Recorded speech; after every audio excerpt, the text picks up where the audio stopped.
Lifeguard deputy director position. Why didn't I? Yeah. Oh, I didn't want that. I don't blame you. Why didn't you? You could, okay. Since we are on a pretty tight timeline, I'm going to go ahead and get us started. I'm sure since we'll continue to trickle in traffic, and then our parking situation is interesting out there. So thanks everybody for being here today. I just talk about this topic. Thanks to all of our speakers. I'll let you guys introduce yourselves. We're gonna, I'm gonna keep us on this timeline of about 5 minutes per topic per agency, so that we have enough time to talk as a group at the end. Again, thank you for being here, and if you can hold questions until the end, and then we'll be able to have an open discussion. Please help yourself to coffee, and then we'll have lunch in a little while. The restrooms are just outside this door to the left, and feel free to leave whenever you need to use the facilities. Thanks. So, Tim Redmond, can you guys first introduce yourselves, and then we'll start on the agenda. Sure, and we're talking into the mics? Yes, please. Okay. Good morning. I'm Jeff Hagan with the City of Redmond. I'm the Sports and Fitness Program Administrator, also oversee our field schedules and field scheduling program for the City of Redmond. Hi, my name is Michael Locke. I'm with the City of Redmond. I schedule all the fields there, and I help out in the guest services department as well. Kathy Kastney from King County Parks at Marymore Park. I do all the field scheduling for Marymore. Paula Schoenrock, City of Bellevue, Park Scheduling Office, which my main priority is the athletic field scheduling. I'm Courtney Brown, City of Seattle Parks Department, and I manage the athletic fields for the district, the school district, and the Parks Department. Okay, so the first topic is going to be paperwork and guidelines and policies. So everybody knows we've prepared all of our documents that we use for field scheduling over here, and then I see that King County Redmond has theirs. I think Paula has some stuff she can give to you guys as well, so feel free to grab that information at your leisure. But if you could give a brief overview of how you go about having people request the field. All right, so basically, like everybody else, all of our information is on our website. They can call in to our front desk line as well, but kind of our philosophy is we don't like a lot of paperwork, so we don't really have an application or anything like that. I kind of speak with them in person, over the phone. Email is what I like as well, because it's at least a document for me to backtrack if there's any questions. But we are kind of composing a one-time field application for like one-time users. Again, with the ongoing groups, we kind of I talk with them, communicate with them through email. But also,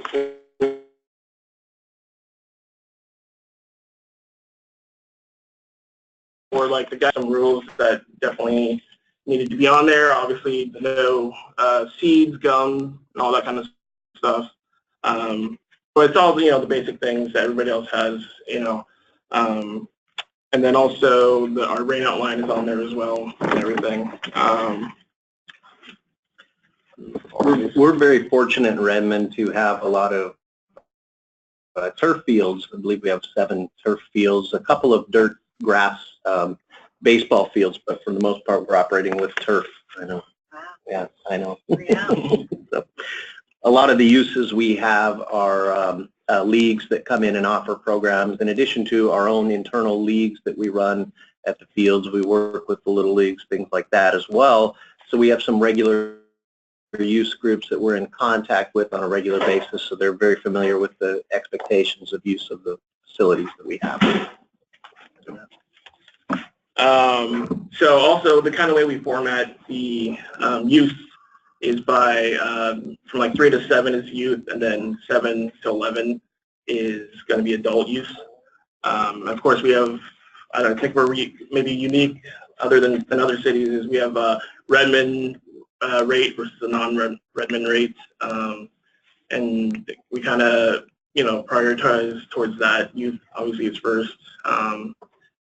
So, yes, that's covers the paperwork. You guys have pretty tight timelines on the requirements of people getting the paperwork in. So we have a kind of a field scheduling timeline. We do have seasons. I kind of tell the ongoing groups there's a deadline, and they get it in by then, and I'll start working on it. So right now, I'm actually requesting all the fall stuff right now, and I'll be working on that, and I'll try to get that out here pretty soon for fall. So I usually have 4 different seasons, fall, winter, spring, summer. I think that's pretty normal for all of us. So, and I actually was fortunate enough to learn from Paula for a while when I worked in Bellevue. But I know some groups do like year-long, scheduling. I kind of do it by the seasons, just so, keeps everybody on their toes. And we definitely follow our facility use policy. And basically that is Redmond use first, and then Lake Washington School District stuff, and then the youth, and then adult. So. Okay. All right. King County. So we have, people can call in and request for fields, and we'll send them out a packet and, for a group information form and a request for fields form. However, we do have groups that have been using our field that have more than 10 reservations. And those people, we take those reservations and we roll them over from year to year.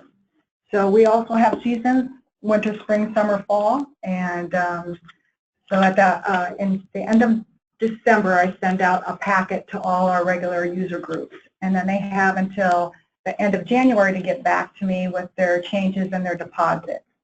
And for my new requests, I start taking those in December, and I keep a file. So once I get all my older user groups back and they have their returns, then I can go to the newer groups and see if I have time for them.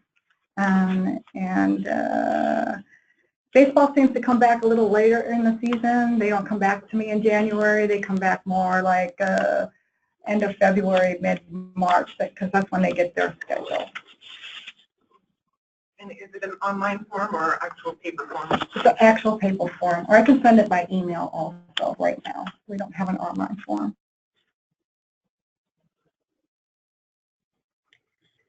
For City of Bellevue, our rental information is online. When someone calls in, sometimes we're willing to give them availability. If they're talking with me, and giving them availability. If it's one of our assistants that answer the phone, I usually don't have them give availability because they never know exactly where I am if the system is up to date. But almost everyone that calls in gets an email with rental information, links to the form, because everything except availability is available online, and we want them to be able to acknowledge. We require forms.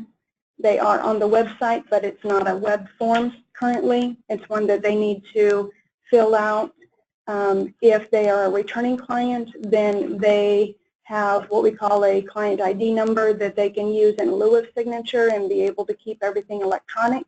If they're a newer client, then once they're done filling it out, they'll have to print, sign, and then get it to us. Almost everything is via email. If they're making changes along the way, there are forms for that. I have simplified it, so it's either adding additional use or it's an updating what you've already got. They make changes along the way. We follow our cancellation policies. We offer up field time.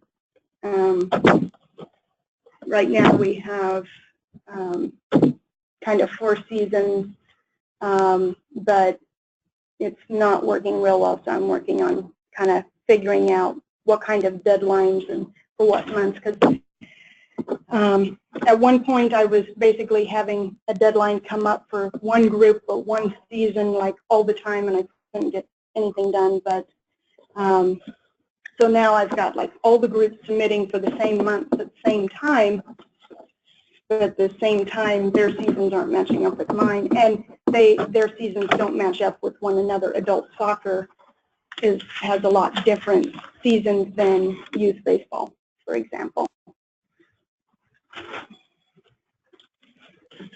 Okay, so I'll talk a little bit about the City of Seattle and what our policy is. It's a little different because what we have is an agreement with the Seattle School District. It's a JUA that we try to stick pretty closely to. And what that JUA states is that Seattle School District has priority on their fields, their own fields, until 6:45 p.m. Monday through Friday, and they have priority on our field until 5:45 Monday through Friday. That's year-round. So that's our starting point, right? So we get all that stuff in the computer. So we have to work on 4 seasons, and really we request all information in our request for ongoing bookings. Any bookings over 10 bookings is considered an ongoing bookings. So we need an application for those.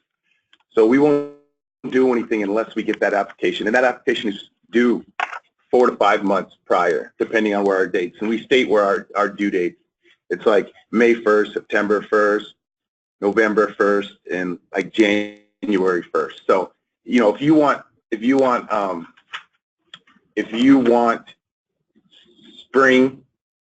springtime for that spring baseball, that's required January 1st from all the baseball organizations. We have like 50 baseball organizations. So we have to take all of those applications in. But before that, we have to get the school district to do the same, to follow the same process. So we have to take the school district stuff in first. So that application process comes in. They can do it online, email it to us. So that's kind of how our online bookings work. We require a lot from our user groups. I mean, 4 months is quite a bit, right? But they know if it's not in 4 months, then they're probably, then they're going to go to the back of the line, and we got to get in what we get in because we don't have time. It's like we give them 4 months, we got 1 month to input everything, and then shoot, the next session did. So it's kind of a quick process like that. That's ongoing bookings. Now we have daily bookings that people are calling in for, oh, I just want to practice here or practice there. We don't require an application for that for the most part. That's stuff that we can do over the phone. But once we do it over the phone, and this is the same for our online bookings, we put together a permit. It might have 300 bookings on it. We send that out to them along with the concussion protocol information that we have to do, and they have to sign that and get that back to us. So it's a little bit of paperwork and it's a little bit of follow-up. So unlike Redmond, we have a lot of paperwork, unfortunately, but that's just the way it works. One thing that we don't require, which may be a conversation that I'd like to have with you guys, is we don't require insurance, which is if we did, it would be pretty significant. It would almost require an extra 20-hour staffing, I'm guessing. But I guess a nice conversation we might want to have is even right now, a show of hands, if someone wants to do an ongoing booking on your field, who here requires a certificate of insurance? Okay. And hands who don't? Okay. Some people not know. So Metro Parks does not, and we don't. Oh, and Mill Creek, they're on the phone. Okay. So that's kind of the way our process works. It's like I said, it's a little bit of a challenge because we have a changing JOA and we have changing bell times, and bell times are getting later and schools are getting on field later, and that brings a challenge. So what happens is all the adult programs really get pushed later and later, and as we all know, that's our revenue, right? Our adult programs on our field is really where the revenue comes. We're pushing them out, we're losing revenue, because in Seattle, we also have different times where we have to turn off lights. So it could be at 10 o'clock in one neighborhood, it could be at 10:45 in one neighborhood, it could be at 11 in one neighborhood, so that changes as well. So it's kind of a changing thing, but as far as our policies go, we really try to stick with an application that can be done online, and we really have strict deadlines that people really have to follow with us. So that's kind of it. Courtney, what software are you guys using? We are using class software right now. But we are switching over to Active, but we will not switch over to Active until they can make the proper changes that our booking schedulers require, which they have not been able to do as of now. So we'll wait until they can do that, because what they are showing us right now is not feasible for the capacity of work that we have to do in our organization. And I'd be curious to talk maybe at lunch, because I don't see it on the agenda, but I like to talk with other people about their software, and if it is Active, or if it is Max Galaxy or Vermont Systems, how your guys' booking software, if it's coherent, and if it's handling the capabilities of what you need to do. So. Yeah, we were going to put that on the agenda, but with the idea that everybody is Sure. on different software, but it is a great conversation because Kirkland's on Civic Rec and we have a high volume as well, and so we're having some challenges with that high volume. Here's something that's kind of unique that we do too, is we have like 6 major user groups. Major user groups are about what we consider that are going to spend $100,000 or more on our fields. And what we have is something called, and some of you might do this, class has a viewer where you can go and view, you know, the fields and what their availability is. We give those 6 user groups the opportunity to log in and view what fields are open and what fields aren't. Only those 6 user groups. Our goal eventually is to allow our whole community, everybody in Seattle, they have the opportunity to log on and look at the availability on our fields. Now, you can already start thinking about how the problems that can arise of that, right? People poaching fields, people seeing this field open and another field book it that day, organization book it that day. So there's definitely some challenges around that, but the ultimate goal is for everybody to have the opportunity to see what the availability is on fields and what's not. I mean, some could say that's a pipe dream, but that's kind of my goal, is to give everybody that access. Pete Jessen? Yeah, Courtney, does Seattle Public Schools have access to class? No. You know, so they're booking it however they book during their period of time that they have that they would use their site. So they have some method of how they schedule their assets until they turn it over to you. No, that's the thing. You think Seattle Public Schools is basically just a user group to us. We book all of their field and our field. So I talked about that timeline when everything needs to be due. It's the same thing for them. They have to give us all of the time they need to use, Metro League schedules, all of that, by a certain date. We plug that in, and boom, it's set. You know, well, it's not. No, it's never set, right? But it's in the system, so we don't start throwing in user groups during their time. How do you, even during the school day, I'm just thinking from a maintenance. School day. So facilities got to shut something down to do X, Y, Z during the school day on a particular asset of theirs that affects, could affect the bookings. Do they coordinate that then through you? Yeah, they coordinate that with me. That usually doesn't happen in the school year, but right now they have, like, this summer they got 3 fields that are going into maintenance and getting returfed. So they communicate that with me, just like we would have one of our fields, a city field. We just, you know, maintenance book it out, and then once it goes online, we put it back online. So that does have to be some communication. What we do for the school district is we know school starts at 9 o'clock, school ends at 3:30 at these middle schools. So we'll book that as a PE, you know, so they have it no matter what. And then we require whatever they send us. If they're going to use that field until 6:45, then we book it out to 6:45. But the challenge is with the Seattle School District is what they're doing is they're saying, oh yeah, we need all of our fields till 6:45, right? Oh, we need everything. Really? You need every single one of your fields till 6:45. And what that does, as you guys can imagine, all that does is push off user groups, right? And they get that revenue. We give that revenue back to Seattle Park, or to Seattle School District. I mean, we don't even keep it. we do the job and we give it back to them. But what's going on now is we're starting to communicate much better where they're saying, we just need the fields until, okay, maybe 5:30 this day or this week or this season. So the communication, it's big time communication about really what they need and what we can give back to the public. And we're starting to understand that these kids are all of our kids. You know, it's not just about your athletes. It's about our community. It's all of our kids. So please, what are you really using? What are you not using so we can get these kids on these fields? Because there's just simply not enough of them, as everybody knows. So that's a challenge in a sense right there. Can I have you guys circle back around and say how many fields you guys are managing and about how many user groups you're dealing with in total? Sure. In Redmond, we have, well, I don't know how many user groups we have, probably dozens of primary groups, and we have some individual renters that ask for one specific date or time. And but we're really scheduling 3 parks, Grasslawn, Perigo, and Hartman Park. Hartman Park has 7 fields, 6 of which are Little League. 2 of those Little League fields kind of convert into a multi-use field, which is soccer for flight. 4 like grass dirt infield Little League type fields, and then 1 of which is a bigger baseball field.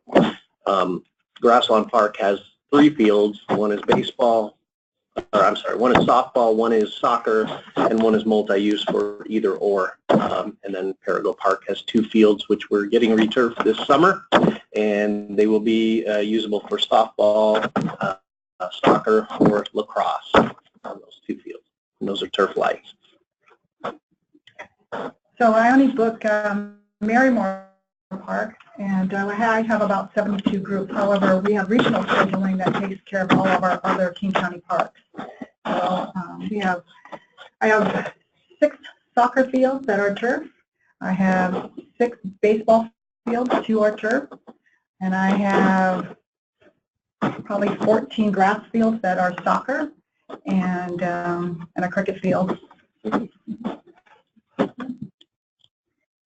Yeah, City of Bellevue, we do the scheduling at 14 parks, which counts up to about 29 individual fields that can be scheduled simultaneously.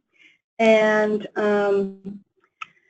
I don't really know how many total user groups I have, but one judge is our ongoing, returning, that have been in good standing for more than 2 years with timely payments that wish to be on the post-payment plan.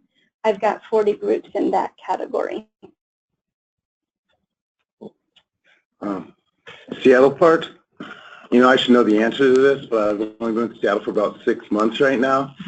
We've got about 125 Seattle Park fields, and I can't tell you the number of Seattle school district fields because it's middle schools and high schools and five stadium complexes, but we've got over about 180 user groups. Yeah.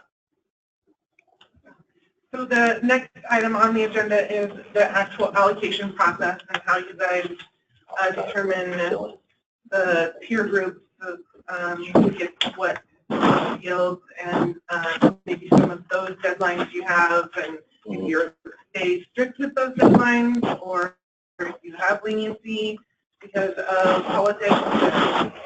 I'll let Redmond start. Sure.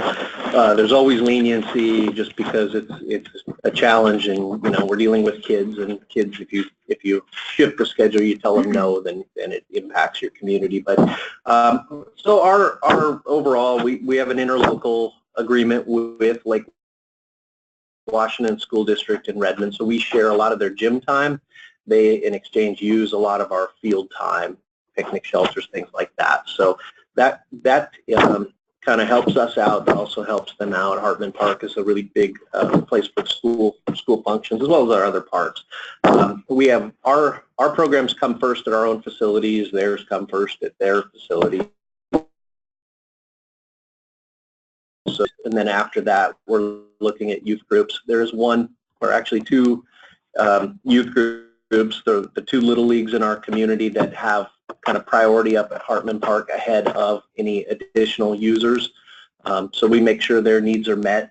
We have some formulas in play to say you have this and they get that, and they're kind of identified into our policy, facility use policy, which is over there, which I could bore you with, but it's not needed. Then we're off to other user groups.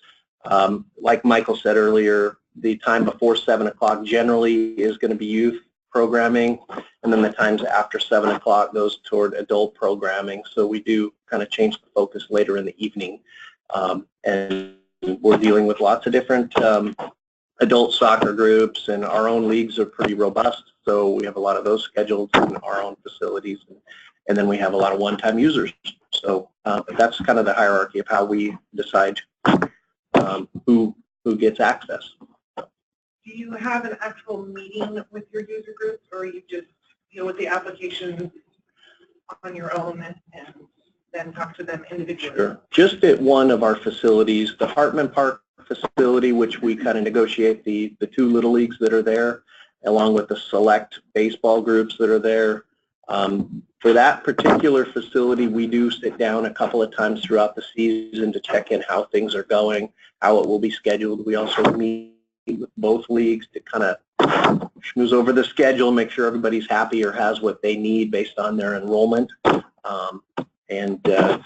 that's really the only facility we're having meetings, unless we have problems with a particular user group not treating the field according to.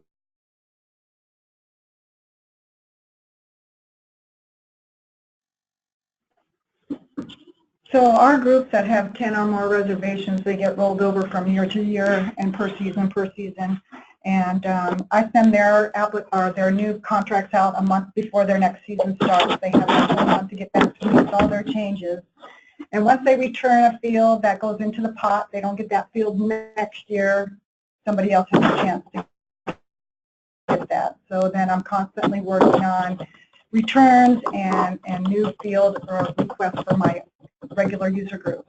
Now, if I have open times from, let's say, a new user group coming in, and if I have time for them, then I create a new contract. But those requests come in first come, first served. So they have to send me their application, and I look over what they need. And once I get all my returns, and I know what all my regular user groups are using, then I'll go to my new user group. We also have STRs, which are single team reservations, and those are just drop-ins. You know, this maybe they lost a field and they need a soccer field for an evening, or they need a baseball field, and if I have the availability, it's a one-time use, and there's no refunds on that. So if there's a rain out and they book the time, they don't get any money back for that. But however, we do schedule, we allow them to schedule one more time, and after that we don't. Quick question on, so if you find teams are reluctant then to get back? They are. They'll hold, the youth teams will hold on to their time. So Is there any penalty or incentive process for them to return the time? turn it over quicker so you can turn around and rent it to another user? No, there's no incentive or no. Most of the youth, you know, the youth come in at 4 o'clock and they play until 7.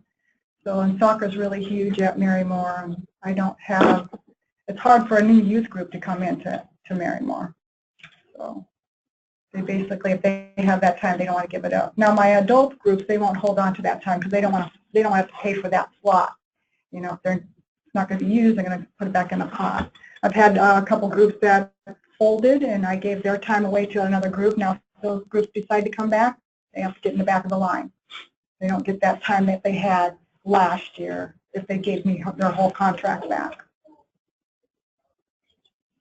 Do you feel, can I ask a question, do you feel that the youth groups, when you say, you know, once you give me your time back, you can't get that back, or that goes out of the pot, that like what Pete says, okay, well, I just won't give it back, that $5 an hour or whatever you're charging, I'll eat that. Do you feel like you can go around to any of your fields and you've got empty fields and they're booked? We do. And do you feel that community saying, and then those groups that you said, it's hard for groups to get in They get because mad. Yeah. they come to you and say, well, you never let me in your fields, but then I drove by this field and there's nobody on it. There's nobody on it, and it's paid for, the lights are paid for, and there's nothing I can do about it. I can't kick them. I'm not going to go to that league and say, I need that time back. You know, they have a huge contract. Do they have to justify the number of teams or number of players that they have from year to year? No. So, can everybody kind of see the problem if you're a brand new user group? And I'm trying to get in, and this is the same thing with us. This isn't anything new. I mean, I'm sure Paula has the same problem. If you're a brand new user group, and I'm trying to start this, I've got a group of young Latinos, and we're trying to get in your guys' fields, and you're not letting us in on your fields. And then I drive by in the evening, and I see these open fields, and you guys are telling me that there's nothing that you can do about it. You know, I think that's a huge, huge equity problem that we have with our fields, and that nobody's doing anything about.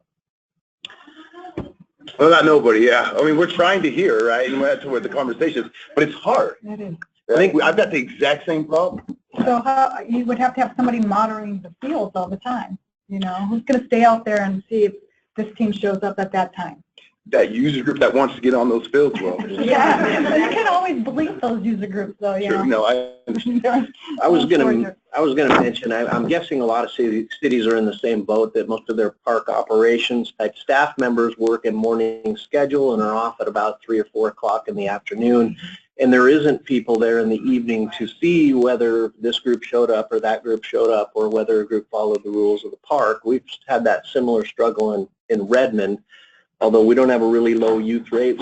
Everyone pays, so it's in their best interest to show up. But we've struggled with that, monitoring the park in the late evening times, because it would be helpful. I've got teams in Redmond in our softball league that we're out of field space, and we would love to go elsewhere and expand. And we've played in Bellevue and in Kirkland and in King County at Marymore as well. So knowing what's happening, I think that's a little bit of a challenge. Is everyone having that, or does everyone have coverage at night or not have coverage at night at your parks? So feel free to chime in if you guys I was want. going to say, I think there's some benefit to being small. We're from Auburn, and we only have 2 turf multi-use fields, and we do staff them 7 days a week, all hours that they are programmed. And so we know when there's a user group not there, and our largest user group is our local youth soccer association, who now runs year-round. And I have weekly check-ins with their organization too. What are you not using, and what in addition do you need? And we went from having a 6-month rental permit with them to a monthly permit, so that we could manage it a little bit tighter, and just to allow additional space for other user groups to be able to come in to utilize some of that vacancy. So last night, for example, I was just sharing with Brian on the way up here. They only had 1 field reserved. The second one was open. They just encroached. Totally fine. It's open. It's a public park. But as soon as we get then a second user group out there, we'll of course keep them within their boundaries. And I will say it took us a while to recognize we needed to have it staffed. And now that we do, and then that learning curve with the folks, we don't allow spectators in. They're there to make sure food's not getting out on the field, and to really kind of manage and police and enforce some of those park policies. And they know now and respect and honor when there's new groups coming in, or the traveling team coming over from Richland and playing in our field. You're welcome. You're new. Here's our rules and regulations with the field before you guys get to take it. So you can send Courtney. You can send me some people. I'll look them up. Is that a site manager? What's their title? There's a field attendant. Is there more that they do than just monitor? No, they do a little bit of program support when we have our own programs out there, but they're really there to enforce the policies of the park. And, unfortunately or fortunately, they're to also call for emergency services if it's necessary. No, they're not. No. In Spokane, we have our maintenance staff, so our victory complexes are long. And our maintenance person does a report at the end of the night that says what's going on, light usage, how many people attended, that kind of thing, so we can track for park board. Because they want to know how many people are coming into our complexes. And so we have those 3 facilities are unique that we get that, but none of our other parts do. And it's not a factor. our user groups also report on other user groups. So if we get a few reports, then every once in a while we make a trip out. Right. We're looking at instituting a kind of a fee for reserving times and not using it, on top of them just having to pay for that spot if they don't use it, and then they don't use it to try to discourage them from not giving time back. Because lacrosse is starting to get big in Spokane, and those guys are having a really hard time finding fields. So trying to get them in and user groups who don't work with them. I know in Redmond we've been kicking around the idea of doing park rangers. I know Bellevue has park rangers as well, and I think some of them are part-time. So, you know, they wouldn't only help with the fields, but we have other stuff going on as well, like picnic shelters and our cabin rentals. So, you know, we were kind of just researching that and being interested in. It sounds like some other people have ideas similar to that. So, but yeah, just for that coverage at night. So. Maybe a quick question on that for folks. Relative to school district-owned assets, do you as a Parks and Recreation agency put staff on it after the school day? That's kind of one. Staff meaning a field attendant or a park ranger or a maintenance person, but it's a school district-owned assets. Do they Parks and Recreation agency staff the district asset when you schedule it? Yeah, the city of Bellevue does the scheduling for Bannerwood Sports Park. Behind the scenes, it is actually a district-owned site, but they don't have a school there. So it's just a field that happens to be owned by the district. It's treated as a city field, maintained by the city. Currently, it has infield turf, grass outfield, and this is, I think, the third year with the synthetic turf, and we've had problems.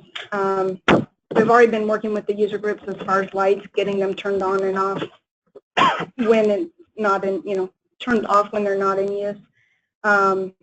But we also had problems with garbage and sunflower seeds. So this year we've added in a field staff member that's actually unlocking the gates, being there almost the whole time, depending on what I can coordinate. Right now I just have 2 staff for the one field. And those staff members are then dealing with the lights, reminding groups about the seats, about no metal cleats, all those types of things. And that's been working fairly well, but I'm learning a lot more about what the actual use is like out there, because, oh, we have a game at 5. When we show up at 4, why aren't the gates locked, or why aren't the gates open? Because in the past, once the crew was done with their stuff, the field was open the rest of the day for them to come in whenever they decided to show up for their warm-up. So even though we just increased the field fee just a little bit, not knowing for sure if we were going to be able to coordinate field staff for this year, I am getting extra revenue because now I'm booking their warm-up times as well. Meryl, did you have something you wanted? Yeah, well, on the city of Mercer Island, we have a resident that hires a private drone company to monitor fields, so if you want her number. Only an MI. King County does. But no, I was just going to say, we kicked around the idea of like a field attendant position.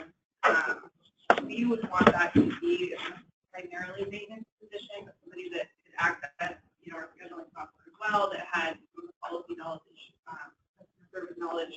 We have found that position to be hard to hire for. So what we're doing right now is we shifted 6 months seasonal to an evening position, the evening hours.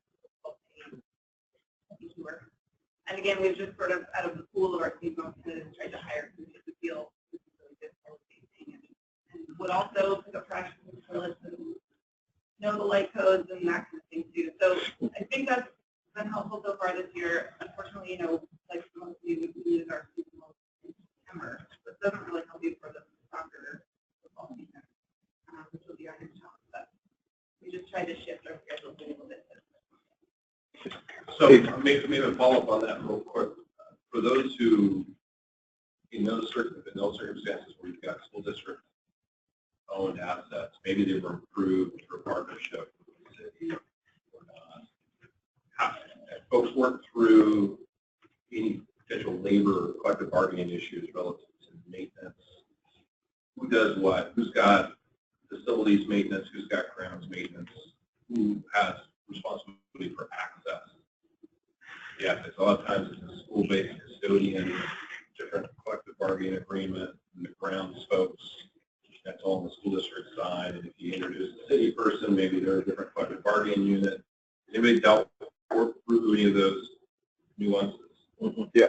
So Pete, until this year, City of Seattle had 4 unionized 20-hour-a-year staff that staffed this City of Seattle school district complexes. So we book them, and then we send the schedules to them, and then they'd go and staff it. It was pretty much in their labor, their representative, they were recreation, so they couldn't do any maintenance. They were unlocking gates, similar to a building monitor. We all have building monitors. Same thing. They weren't doing any labor, but they were there on site unlocking gates, locking gates. Since then, we have reallocated those positions into recreation, and now the school district staffs their own complexes. Now the tricky thing is we book them, right? So there's days where I'll send the school district like 5 different, an update on self complex. They're only going to be in there till this time. They're only going to be in there till this time. So now I have to make sure they get the information, so the lights are going on because they use our booking stuff. I send them the schedule for their lights, when their staff should be there. So that has to be on point. I mean, I've got to really be communicating with them when stuff's going to happen, because you guys know how many people, especially with those complexes that cost, $40 an hour or whatever, if people aren't going to use them, they'll tell you real quick, oh, I'm not going to be there for this time. I'm not going to be there for this time. So that's an important piece for us. But it was really nice getting out of that staffing, but now it's a lot of work for me to get them that information. So we did that.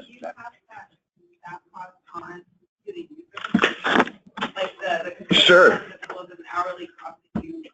Yeah, so what we do, even though we don't collect it anymore, we charge user groups like $25 an hour to use any stadium complex. So what happens is, in the past, like I said, we were doing it, so we would take the money. Now I have to, if we're charging, I give that money back to the school district every quarter. So I think it was like $40,000 we gave back to them for the first quarter of this year for their staff. I mean, we got to give it back. It's not going to pay for all their staff, because I think they've got like 4 full-time staff sitting there. But at least it's something. It's $25, same amount as what we would charge for like Inter Bay or Memorial Stadium or something like that. So I'm going to stop 1 second. I think, are they hearing us okay on the phone for the go-to meeting? Yeah, loud and clear. Okay, even when the audience is speaking, because I do have this microphone I can utilize if you need me to. No, it's pretty good. Okay, thank you. You want to move this forward and introducing your? Yeah. Sure. Or shall we go ahead and try to squeeze in? Allocation. Yeah. Yeah. So field allocation in Bellevue, we start blank slate every year. The only groups that have priority are city or school district. Everyone else is blank slate.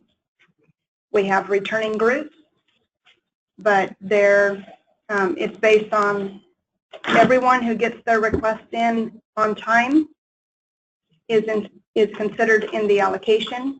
I look at what their participant count. I look what their residency percentage is, how many of their participants live within the city of Bellevue, and then I group all of those and determine, okay, how many total city of Bellevue players are we dealing with in this category, say the 60-foot fields.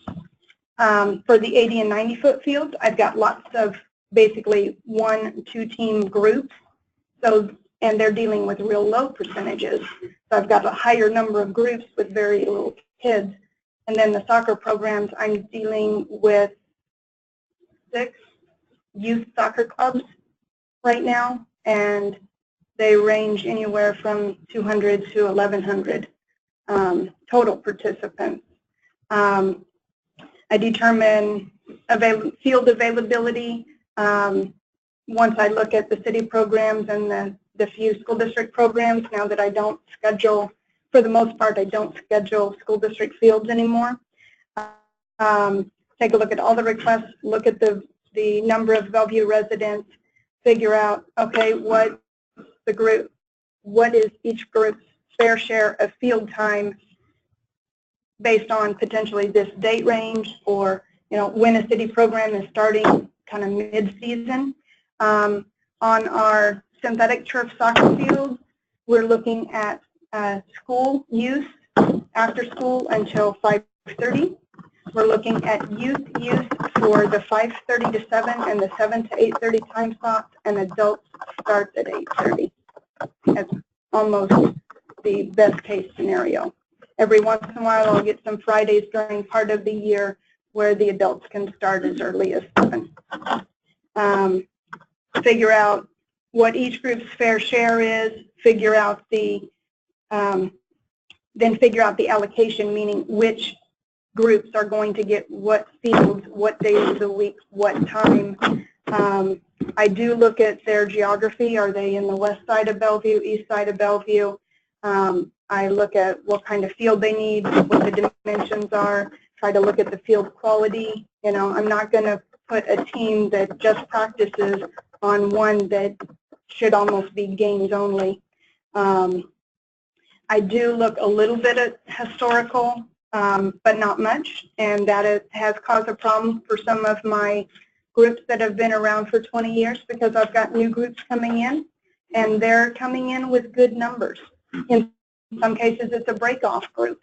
I've got a group that's been with me just, say, like 5 years, and they're it's a youth soccer group. They've got 300 kids, and they're at 80% Bellevue residency. They're going to get a chunk of the field time, even when comparing it to a group of 1,100. So it's the groups that's like, but we've always had. You've been lucky that you've been able to always have, but we've got new players, and they are going to get field time.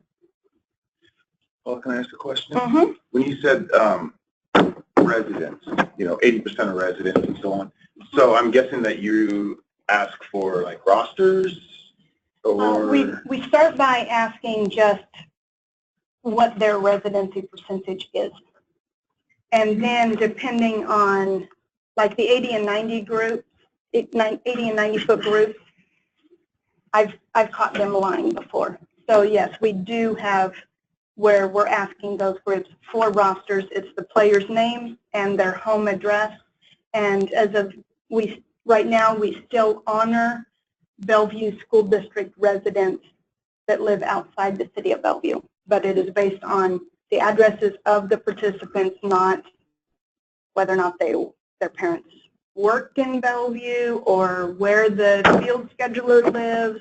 Doesn't come into play. It's where the actual players live.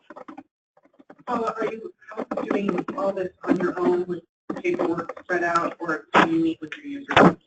We have, we usually have a meeting in the fall with basically all the groups invited to discuss the upcoming year. We have our spring paperwork is actually due like in November for like kind of the March through May stuff, and then this year we actually had some new schedulers come in on the soccer side. The groups were consistent, but a new contact people that were kind of confused about the allocation process and decided to speak with the council about it. So we did go ahead. We had already been thinking about having a spring meeting for fall use.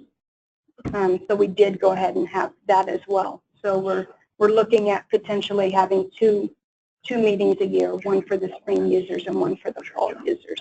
About how many hours is that meeting? Hour and a half to 2 hours. Mm-hmm. So you're giving guidelines of what's happening. You're not saying, okay, this group you get Tuesday and Wednesdays on this day. You're just going over the guidelines and saying. I figure out what, so what I consider the guidelines is kind of figuring the fair share. The percentage. And I actually, yeah, and I look at it in 4 different ways. The Monday through Thursday, because that's the highest demand. I look at Fridays, which used to be grouped into Monday, used to be a Monday through Friday that I would look at, but with the Friday demand is not as much, so I want to be able to not give a group a Friday and count it as kind of they're getting prime time. So I look at Monday through Thursday, I look at Fridays, I look at Saturdays, and I look at Sundays, all 4 scenarios. And then I do the allocation part, which is actually plugging them into fields and days of the week, that kind of thing. And then I send out what I call an allocation proposal, which is, okay, even though you requested all of this, here's what you can actually have. Do you want it? So on that, it sounds like you're making some judgments around, you may put a group on a different complex than they requested in order to meet their need? Or only as additional, but they've told me which complexes they would be interested in.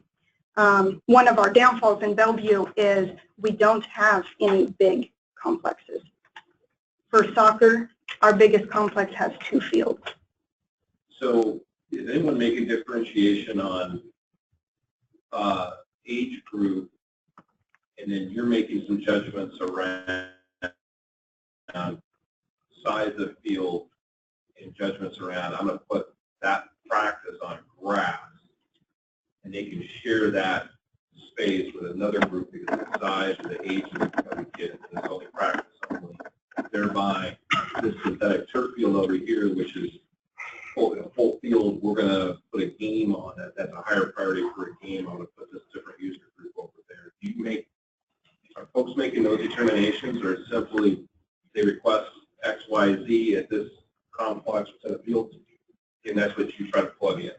Yeah, for the for grass soccer fields, I have some. They're all youth size.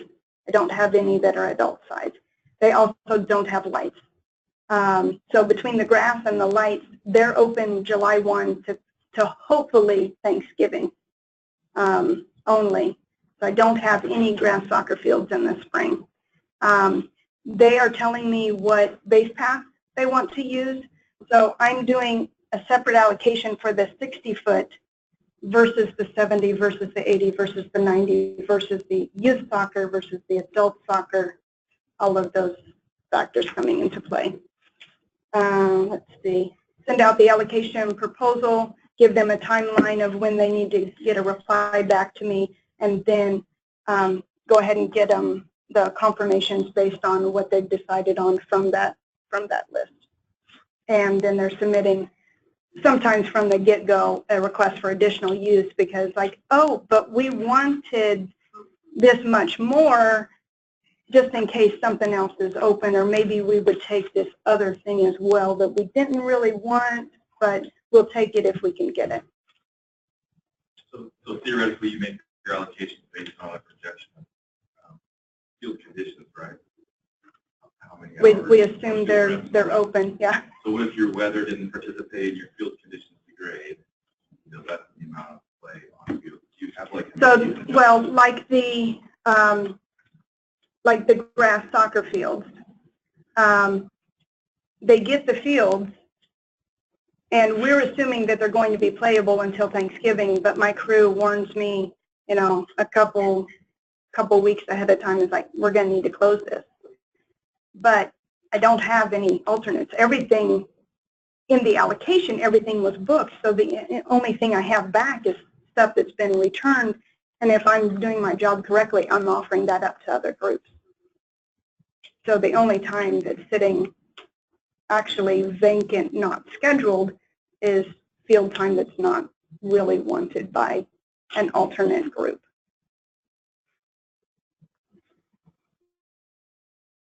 do you have something in your policy that talks about, so you talked about like the different base paths. One of the things looking at Spokane is going to age appropriate size facilities. Like our bigger complexes are full-size soccer fields. Like our smaller youth programs like SYSA can play on elementary schools that we allocate. We're looking at potentially moving those guys over to the elementary field because they don't need such a large space in order to participate. Do you have something in your policies that talks about using that base path as a priority for scheduling right now? I think on our grass soccer fields are the only ones that are really could be a variable size, but we line them based on what the user group has usually used. I mean, the grass soccer fields tend to be more historical use, even though they don't have to be scheduled that way. Yeah, we have a big issue with our softball complexes. So we have a huge complex like Merkel has 5 flex and it has a smaller field on the outside. And our youth groups really want to get on it and use it all the time. But it's one of the only facilities we have in the area of Spokane that adults can actually play on it because all of our outlying parks are way too small. So there's a big battle between the youth groups and our adult program, which brings in our revenue, to how we allocate those, especially when it comes to just like regular league play. So that's one of the reasons why we're kind of looking at allocating based on age-appropriate size facilities. If we have nowhere to put the adults, except that facility, how do we displace them, especially when they're bringing in revenue to pay for the maintenance, all those things. Yeah, we do look separately at the 60-foot youth baseball from the adult softball. We do have fields that the adults are going to have priority on, unless they've actually done some returns. And it's like, I realize you're not really utilizing that one. So, especially my boss runs a report. It's like, we're not really getting a lot of use out of that field. Oh, okay, well, let's see what we can do about that and change, does it have the option of having a different base path? So instead of adult softball, can it be 80-foot baseball? And our complexes, the big three there, Merkel's are primarily softball complex, but we have pegs for all of the different times in it. So they can adjust it however, but it's the fact that we can't put 70-foot base paths on some of our smaller outlying parks that we use baseball. Just takes over.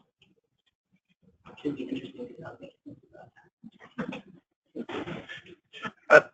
I'd like to just ask the group really quick, just a show of hands, who in this room, when they do the allocation, who asks for either rosters or proof of residency? I'm just curious. Okay, who here asks for proof of how many teams this group really does have? Their group really does have. Through the rosters, you can kind of determine that. I asked. I don't know if they're lying. Okay, I'm just curious. I'm curious. We require the previous year's roster as a way to measure the total.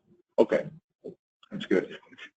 I don't want to spend a lot of time on talking about what we do in our organization. I think my team does the best job that they can, based on 3 staff and several hundred user groups. It's a historic-based priority, how we do it. I wouldn't suggest that to anybody else. That's why we're here, to try to think if there's other ways to do stuff, but that's kind of how we do it in the city of Seattle.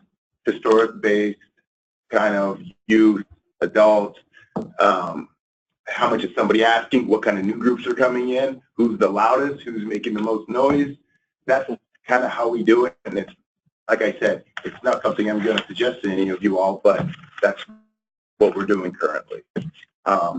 But John, should we talk on? I would love to introduce Doug really quick and maybe talk a little bit about the next subject. Yeah, I think the conversation is going well and the group interaction, and then did you have your special guests. So because some of these topics are running into each other, which is perfectly fine, and we have an hour, so I think we're doing okay. Well, I'd just like to take a moment really quick to introduce Doug Drayton. Doug's the past president of Washington Youth Soccer Association. He's the current chair for United States Diversity, the United States Soccer Federation Diversity Chair. He's a big advocate when it comes to field equity and how we're looking at that. and he's also was one of the very key figures of the Zach Lysick law that we all know, which is the concussion protocol law that each of our organizations follows. So I think the next topic, which I'd love to talk about, is different ways of maybe looking at equity and how we feel if our fields are equitable to user groups coming in. So I'd love to have that discussion, an open discussion with everybody, and quite honestly, an honest discussion about it, you know, because I know we're always trying to do our best, but what are some things that we're not doing? What are some things that we're not looking at? So I'd like to open up the conversation. Doug, I don't want to put you on the spot, but kind of your thoughts on, you know, you've been the president of Washington State Soccer. What's your thoughts on equity? What's your thoughts about groups getting on fields? What's the outcry that you hear? So let me say a few things, and thank you for the introduction, by the way. So in my role as past president of Washington Soccer is one of the sanctioned organizations from the United States Soccer Federation, and Washington Soccer serves about 130,000 kids statewide who play the game of soccer. Now, it really is just for the youth, from ages 4 up to age 18 is what Washington Soccer does. Beyond that, it goes into the adult soccer world. So I was president of that organization for about 9 years. I've been on that board for about 12 years. I'm no longer on that board because I resigned that position, or my position ran out, so I could take a position at the United States Soccer Federation to talk about the diversity task force. So part of my job I do for the federation is I travel around the country. And by the way, this is a volunteer job, but I'm pretty passionate about what we're going to speak about today. I travel around the country. I talk to a lot of municipalities. I talk to governors. I talk to state legislatures. I talk to mayors. I talk to a lot of municipality groups about racial equity in regarding fields. And it's a difficult issue, as I've heard about today. I hear about Bellevue. I mean, I've lived these things too. I've been a field scheduler. I've gone to cities and had to schedule fields. I work with teams that are in my own community that are diverse, and the struggle they get to get access to fields when, we heard here, other teams that have been historically there, more dominant, have had access to those fields. And so I'm on the ground with my groups that I work every day. But what I would tell you is that the things we talk about today really doesn't require a lot of financial resources. That's the first question I get asked when I talk to people around the country, is that, well, what's this going to cost us? Because in many cases, cities don't have the funds. Or it's even hard to battle to get those funds to do anything. It's easy to sit up here and say, well, yeah, just convert your grass fields to synthetic, and then we'll have a lot of use for the, on synthetic fields compared to grass fields. We don't have a problem with the weather like we have in the Northwest. As we know, that's not an easy solution. Each field, converted field from grass to synthetic, averages between $3 and $5 million. That is money that's hard to come by. So how do we find equity access using all fields, both grass and turf? And that's the question. And what I always say to people I talk to is I say, the first thing I tell them is, what's your equity statement? What's your city's equity statement? Do you have one? Many cities don't. Many counties don't. Sometimes states don't have equity statements. Now, we live in a very progressive area here, and Seattle, I got to say, has a very progressive equity statement. It's on their website. And so they have it's nice to work in my community in Seattle and the surrounding areas because of the equity statement. But once we get outside of Seattle, you get to Spokane, for example. Well, does the equity statement apply to Spokane? It doesn't. It's a different city. Does it apply in Yakima? No, it's a different city. So when we talk about equity use of fields, the number one thing I would say to you folks is, if you don't have an equity statement, I would say develop an equity statement. I think that's primary. And how do you do that? That's the next question I get asked. That's not an easy thing to develop, by the way. There's a lot of models out there, by the way, you can look at. Again, I'll point to the city of Seattle. They've got a tremendous website that they use for it, and they have a racial equity toolkit that's printed out today that's on their website. You can take a look at it. So if you don't know how to create an equity statement, go to their toolkit. They have it. I also happen to use another site called raceforward.org. I use that a lot of times to look at racial justice statements and help develop those statements, because those statements have got to go across all lines, and they've got to be in agreement by all parties, not just municipalities, by the way, but they've also got to be in agreement with the sports groups that use your fields, whether it's soccer, whether it's baseball, whether it's facilities of using your swimming facilities, whatever it might be. It's got to be, those people have got to buy into the equity statement as well. So it's one thing to say, okay, we'll develop the equity statement, and then we're going to push it out to the groups. But if the groups don't have buy-in and the groups don't understand what they're getting, then it's a problem. Then it's going to be a problem. So what I've always said, if you don't have one and you're going to develop one, start with either the toolkit Seattle has or a couple of websites that are out there.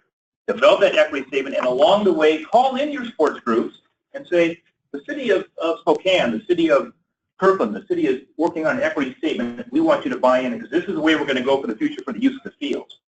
Because as we get down some other points as to why these fields are not getting used by our diverse communities, there's a ton of barriers they have to them.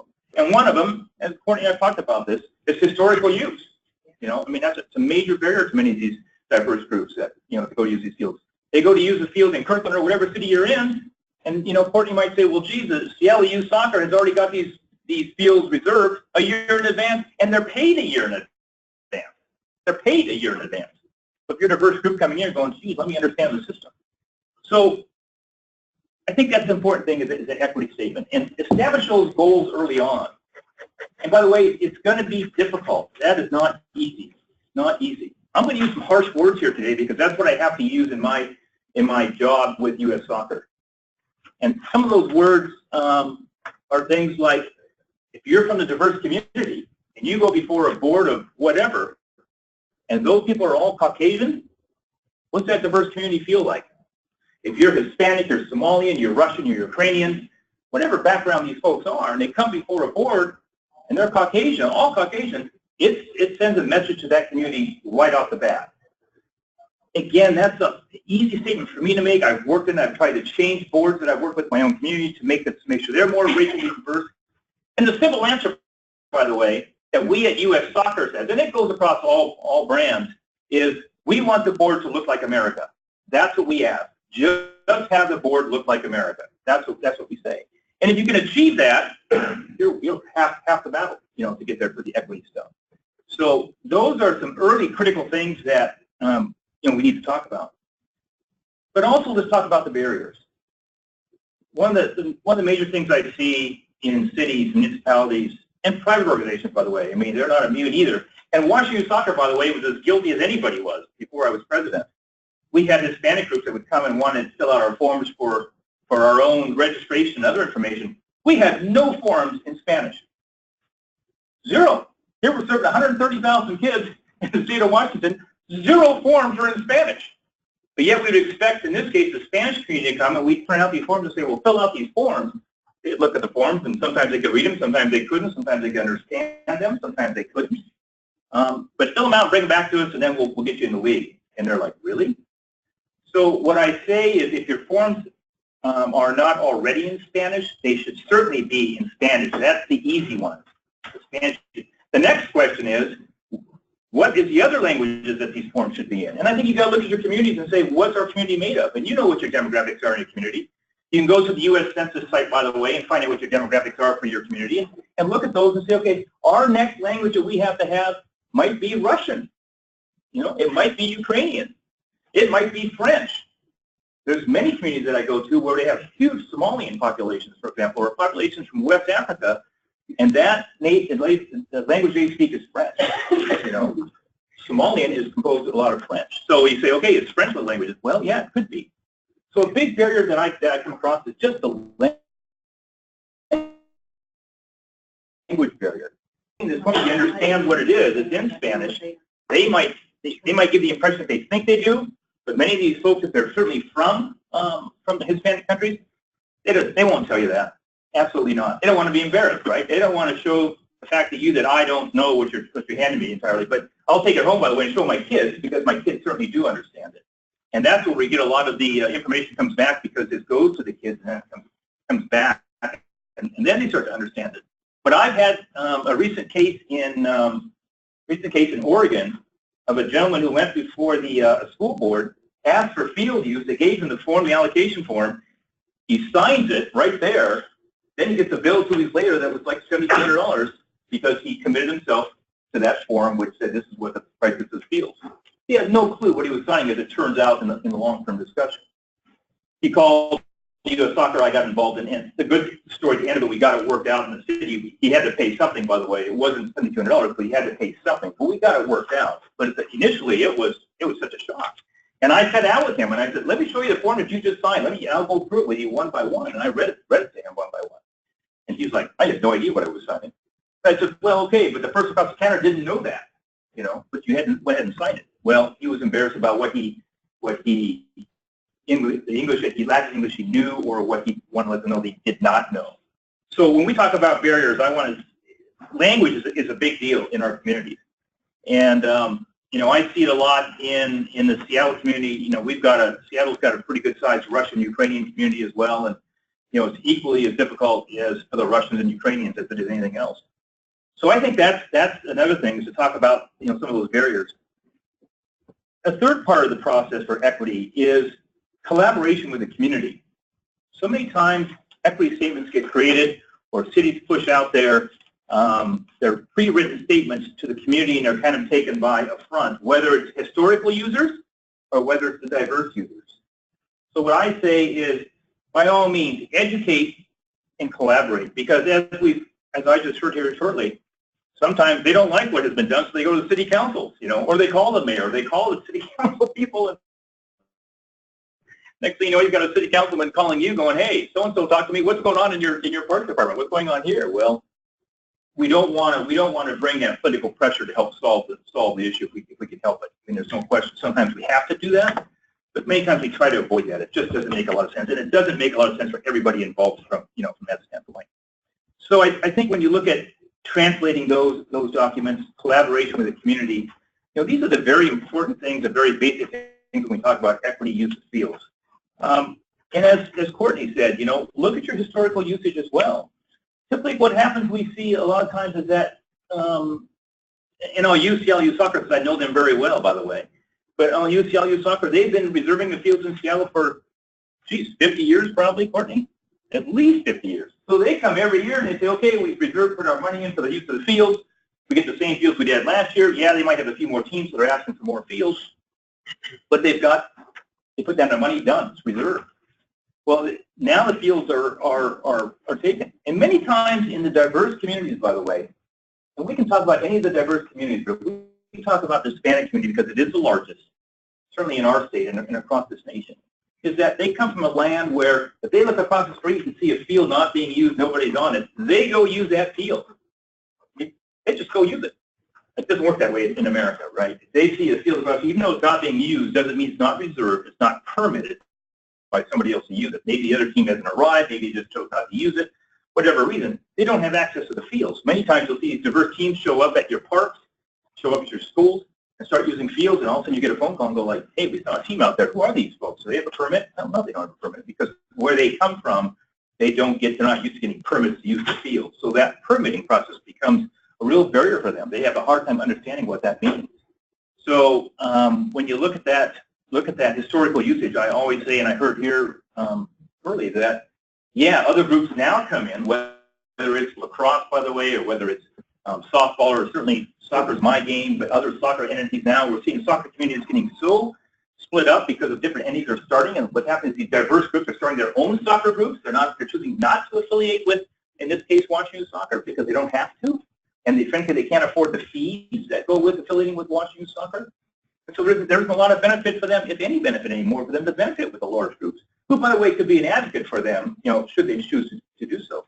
But the fees are the hard part for those people to get over. And so they say, we're going to start our own group, and that's what you see. You see that now. You see a lot of independent groups that are run in your communities by people who start their own soccer groups, and they're coming in and asking for your field use.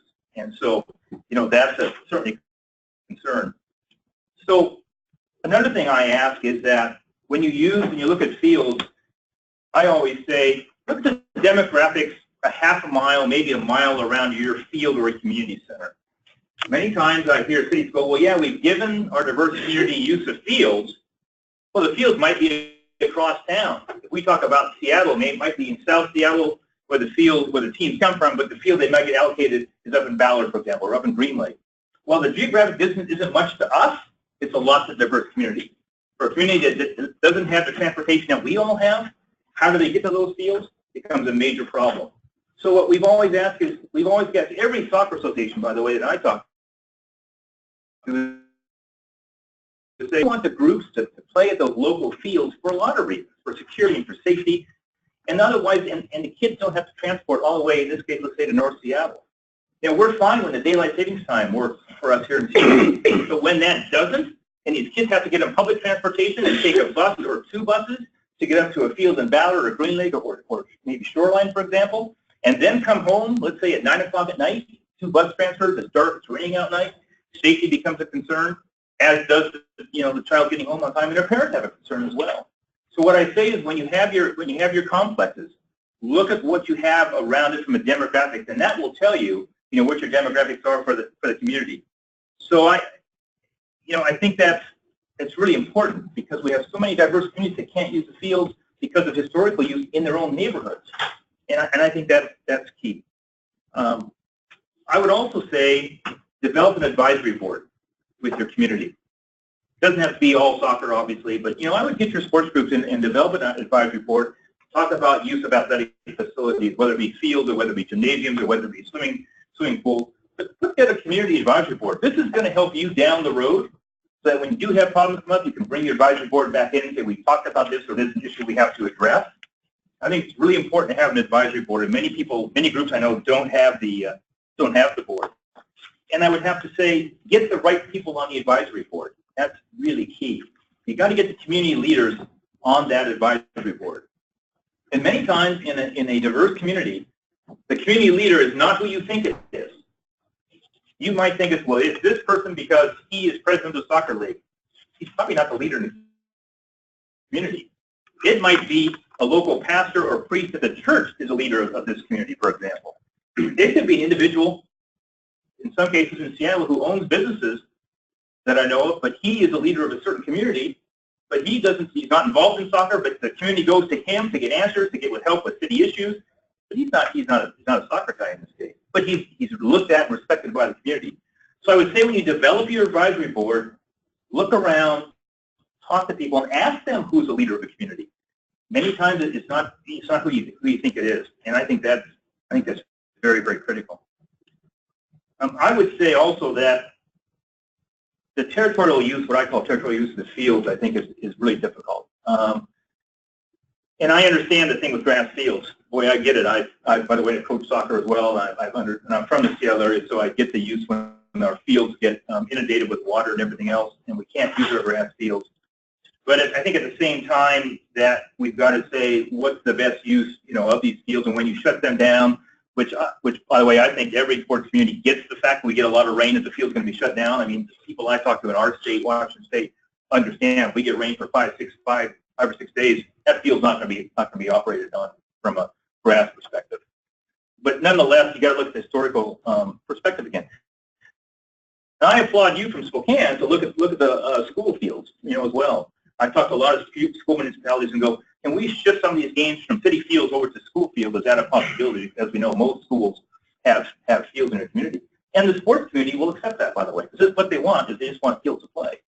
We see sports growing in a tremendous amount, again, whether it's soccer, lacrosse, certainly baseball, but so the use of the fields is becoming critical, to their success. So, and there isn't an unlimited inventory. That's, we certainly know that. So as you look at what you're going to do, look at collect data from that area, from your community. I think that's absolutely paramount. So you know what your demographics are.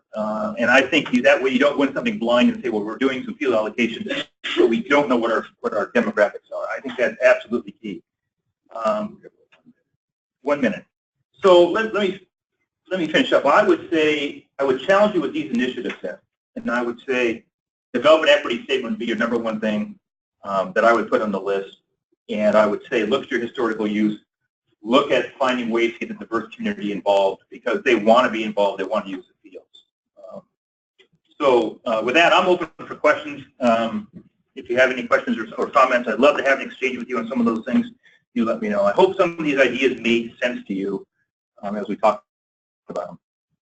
Thanks, Doug. Appreciate it. Who here looks at their community, their neighborhoods, their census reports, and has a good idea of their their race in the census report? Show of hands. I'm just curious. What would happen? What would happen? And here's just an example of a census report in Seattle. And down here, as you can see, it's 25%. What would happen if the fields down here were allocated or held for 25% of the fields were allocated only to Latino groups or Latino people? What if, when I have several of these African Americans, they're in 25, 30% of this area. What if we allocated the fields in this area 25% of the time towards those groups? I mean, is it possible? We haven't done it before, but I think that's kind of if we have 25% of our population are Black African American, are we looking hard enough? Are we allocating 25% of our time on this field in their neighborhoods towards those groups? That's the kind of stuff I need to start looking at. And I feel like you guys probably will want to do the same thing or are doing already. But that's what I'm trying to look at. Are we putting these groups, or am I shifting those groups over here or over here because that's the open field? You know, we'll shift them over here. How about blocking out that?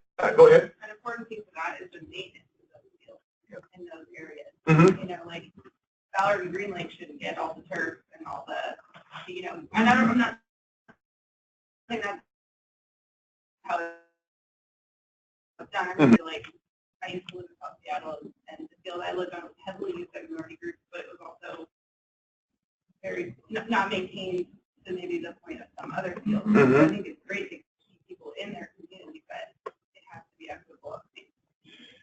So the race and social justice kit is something we use in Seattle when we're for everything. So when we start talking about, when I'm working with planning and saying, hey, Courtney, we need to upgrade a field. We want to put turf into a field. The first thing we say is, okay, let's take a look at this race and social justice kit. You know, where do we need the most support? Where do we need the support? And that's where we need the fields. That's where we need the upgrades. If we're going to do an upgrade right here, where my office is in Green Lake, we need to do an upgrade down here as well. It can't just be shifted. Social, economical. We want to do it here as well if we're going to do it here. This is where the fields, you know, so many of the times in the past, you know, this is where the community wants to be. No, that's not the case. You know, we need to put the fields where everybody is. So that shows that mission about into everything we do when it comes to building new fields and where the maintenance should be. Goes into everything we do. I don't want to take, I know we're probably over. I don't want to take too much time. I'd like to add something to that. The city of Kirkland, this is just totally in the language that we are talking right now. When you go out these doors today, you will notice that there's 13 different languages represented in a welcome. And those are the top 13 different from our census of languages. So it's the conversation that is here. And I can tell you that we haven't brought it to this element, but it is certainly an element of city council and of our city. So I appreciate you bringing that to us today. So on the topic of the agenda, we have blended some of the topics. So I think that we still need to touch on fee structures and how rainouts are handled. We've already kind of touched on field returns, but I would like to get a little bit more in detail on the, I know some of you say that you have a deadline for the field return. Sounds like you're a little bit lenient on that, but I'd also like to know if you are reallocating those fields that are returned. So, but let's just go to the next topic of fee structures and try to get through that. Sure. So for 2017, we updated our fees from previous years. Obviously, we're not the size of some of the other organizations, but we wanted to make it simpler for the customers. So we have a field rate and then a premium turf surcharge. The premium rate is all the same. It's $15 an hour plus whatever the field rate is. And then we also have our field lighting, which is one cost for every field that we have. It's $20. But so basically, how we made it simple was our youth resident rate is total $40 an hour, and then for youth non-resident, adult resident, it's $50, and then adult non-resident is $60. So really, we only have a few different prices there, so it makes it pretty simple for the customer. Again, we're kind of unique where most of our fields are just turf, so we can kind of do it that way. But it's made it a simple process for us.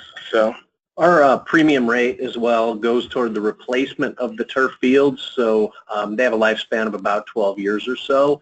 So that $15 an hour rate on top of the quote-unquote rental rate, that's solely going for replacement. The light fees, of course, go toward the utility bill to pay for the cost of that.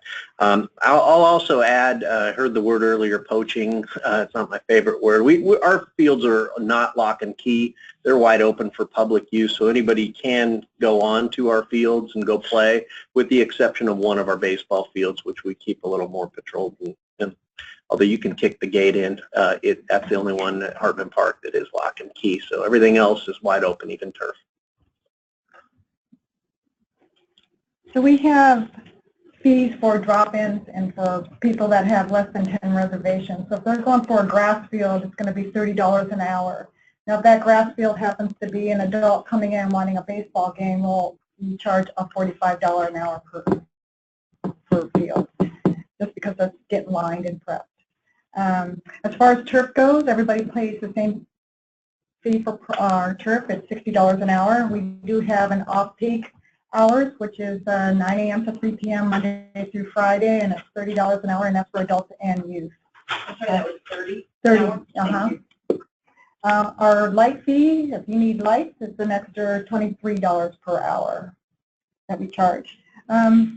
Adult rugby or rugby players that come out on our field, if they're using turf, they have to pay the $60. If they're on our grass, they have to pay $45.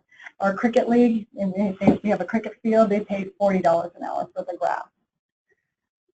If kids use that have more than 10 reservations and they're on a grass field rather than a turf field, they pay $16 per hour, but they have to have those 10 reservations in there. Otherwise, they have to pay the $30. For extra prep, say if they have a tournament or if they just want an extra prep during the day and it's not in our policy during a tournament that they get a prep every third game. If they want extra prep, it's an extra $65 for that prep for that game. And we don't charge anything. We used to charge for our mounds, but now we have our mounds out on 2 of our fields, so we don't charge the mound fee anymore. And our turf fields already have our mounds. So, what do you charge for camp? Camp get charged $16 per hour if they're on grass, and $30 an hour if they're on the turf, because they're during the day. Is there a percentage that we take from registration? For the city of Bellevue, we have 3 main categories for the user groups. That would be the youth use that is Bellevue resident, as 80% or more residency. The youth use that is non-resident, and the adult use. The commercial use, like for-profit sports camps, come in at the adult rate. And we have different fees based on which field, primarily because of the quality of the field. We have one adult softball field that is full synthetic turf, that's Hidden Valley 1. Our other fields that are full synthetic turf are the adult soccer fields, so we have 2 different rates for Hidden Valley 1 versus the synthetic turf soccer. Then we have fields that have synthetic infield but grass outfield. Bannerwood is our stadium field, so it is at a higher rate than Hidden Valley and Newport Hills 60-foot backstops. And then we have a rate for our non-synthetic turf fields, which are either the grass soccer fields or the baseball fields that are dirt infield, grass outfield. And then we have extra fees such as the light fees. We're at $23 an hour for that. We have a game prep fee, which is when a group is getting a full prep, which is $35. That does not apply to the little leagues because they're not getting a full prep. We're only dragging for them. That started a long time ago when the crew was dealing with 25 fields in a day.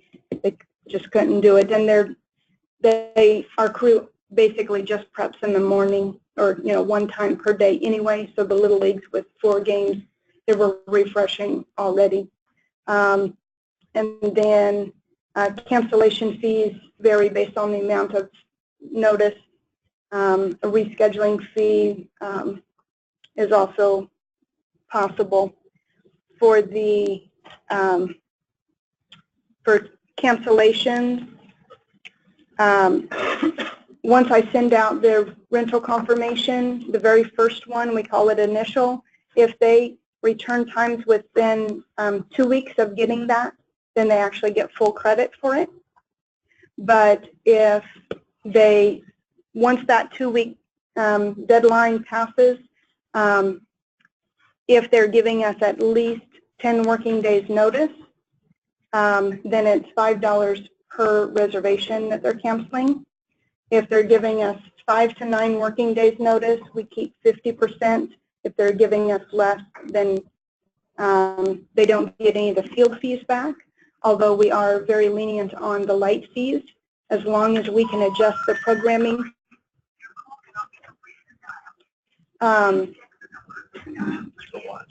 Is that automated? Are you doing this automated? Are you doing this by hand?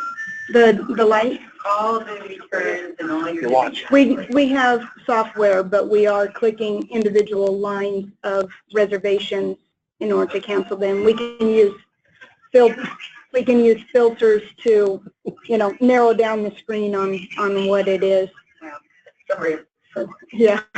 With a hammer. But yeah, we've gotten a lot of different. I'm not calling anybody. Usually you go.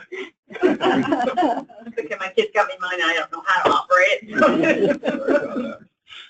Yeah, we used to be a lot more lenient on the cancellation fee, but we realized there was a lot of work going in that we were end up getting nothing for. So that's why we instituted the, we'll give you some time to review it, make sure we didn't make any errors, and oh yikes, the way it's spelled out with the individual bookings on the rental confirmation looks a little bit different than the allocation proposal kind of chart that I give them. So it's like once they see the actual bookings, someone replied right away and it's like, oh yeah, I didn't mean to request July 3rd and 4th. I want Mondays and Tuesdays, but not those. Right. So.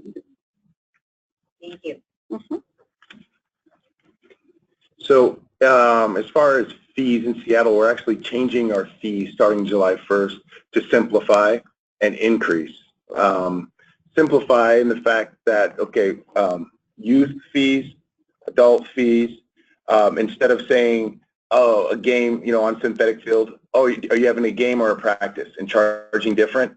I mean, it seems like they would never have a game then, right? So they would always be practicing. So we just changed it to adult, whether your synthetic fee is the same if it's a game or a practice. Same with our youth.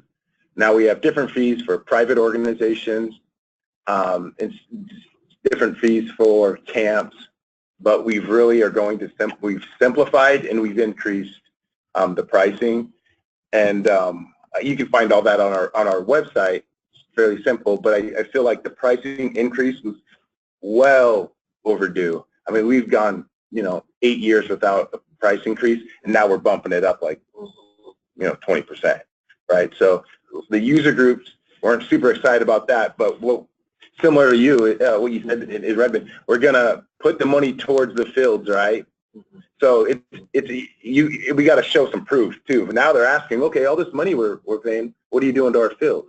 Where are these increases? Where are these improvements that you've talked so much about? So we can't just say we're gonna improve your fields. We really got to start showing the improvements of these fields, or they're gonna start calling our bluff if we hear some. Courtney and Jeff, where are you guys putting those funds to hold those funds to ensure that they are going to I don't know the account, but I know that it adds up over a period of time during the lifespan of a field, and I believe it accounts for 10 to 20% of the. Where is that money going right now so that it's secured, so that when you do have to hit those projects and tap into that pot of money, Right. is it? It'd be in our general fund in a separate account. So. Okay. And what about you, Courtney? I'm going to say the same as Jeff. You know, everybody knows the parks general account. Now, what happens is we say in Seattle that we have a number. We say like $500,000 is going to renovations each year. So that's in planning. You know, planning and development has that pot in there. So we give a number of actually this is what it's doing. So yeah. Are you holding back admin fee or scheduling booking fee for what you transmit to the school district? Yes, great question. I just implemented this. So my staff actually this year, in the past we would give them $5,000 a quarter. So they got $20,000, or we charged them $20,000 a year, and we would give them over $450,000. So with this new JUA, we actually track our staff time on timesheets. So we charge them what our staff. Anytime we do any labor with the school district, it's tracked, and we charge them for it. So this first quarter, January, February, March, it was over $30,000. So that was a significant change, and we had to get buy-in with the school district, but it's still a great deal for them, right? I mean, we're still doing all the work. The most we'll make is $100,000 for staffing, but they'll still get it, you know, $450,000. So it's a good deal for them. You can't find one. So that's the way it's sold. That's why we sold it. So definitely, because it's a lot of work. I've got pretty much one staff, literally, that her job is just to do school district scheduling. And Do you know the cost recovery of the ball field? City of Bellevue is enterprise division, so that like everything that we're charging for, whether it be field use or picnic reservations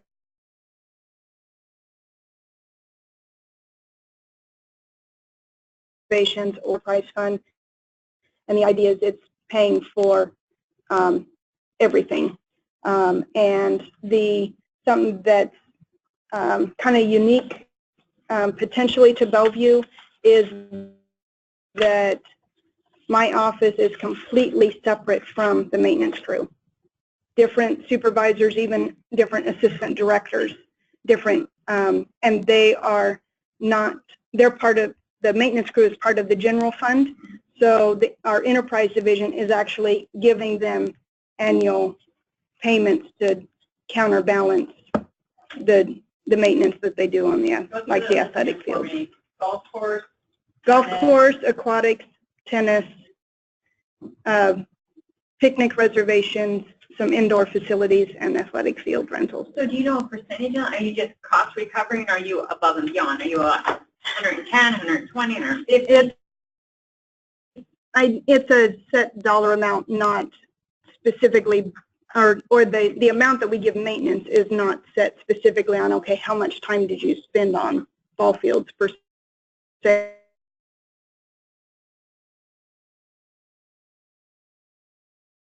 And reimburse 100% or plus. So that even, you know, my salary comes out of it, and, you know, a portion of my supervisor's salary all the way up to the department director, a portion of his salary is recovered as well. Okay, let's move on to Reno. And okay. We're trying to unwind some past credits for capital improvements that user groups have made. Just curious, kind of in the group or on the panel, how many people currently recognize credit and offset what would be a field rental rate? How many still like that model? How many moving away from it? We might be the only ones. Tell me what you mean by field credit. I guess I'm not following. So little league gives $100,000 grant, they put it in the field, and we credit what was normal kind of long-term arrangement, what was we rent for that field, we'll credit that against the capital. I think you're, No, they're $4 an hour. no, I mean, balancing it out. You So know. we're unwinding, we might need a little room to do that. We're unwinding that model, but historic precedent may take a little bit, so we're gonna kind of let that down. So what are you going to do? What's your guys' plan? Go to a normal rent model. Instead of having them, because they've been using the fields, they just haven't been paying, but they've been maintaining. Have they been maintaining them? Making big capital investments, but not making regular rentals. Sometimes they've even been city grants. So I'm curious if you did the math in the past 10 years. In the past 10 years. Reports are highly political. Yes, they are, Rich, I know. So just doing the math, if you allocated how much rental fees they've had in the past 10 years and how much capital they've put into these projects, where are you coming at? One curious. group, if you ran it out, if they didn't make any additional capital improvements, has about 21 years of free use. Whoa. Play it forward. We So got that's weird. obviously out of balance. Mm-hmm. Interesting. For those parks and rec agencies who allow users to make approved improvements, or they're consistent with your master plan for that site, and they contribute money to perhaps make an improvement, or maybe it's even outside your master plan. But for those that allow that to happen, and you host the school districts, have any of you encountered Title IX issues through those sequential improvements to your own site, let's say?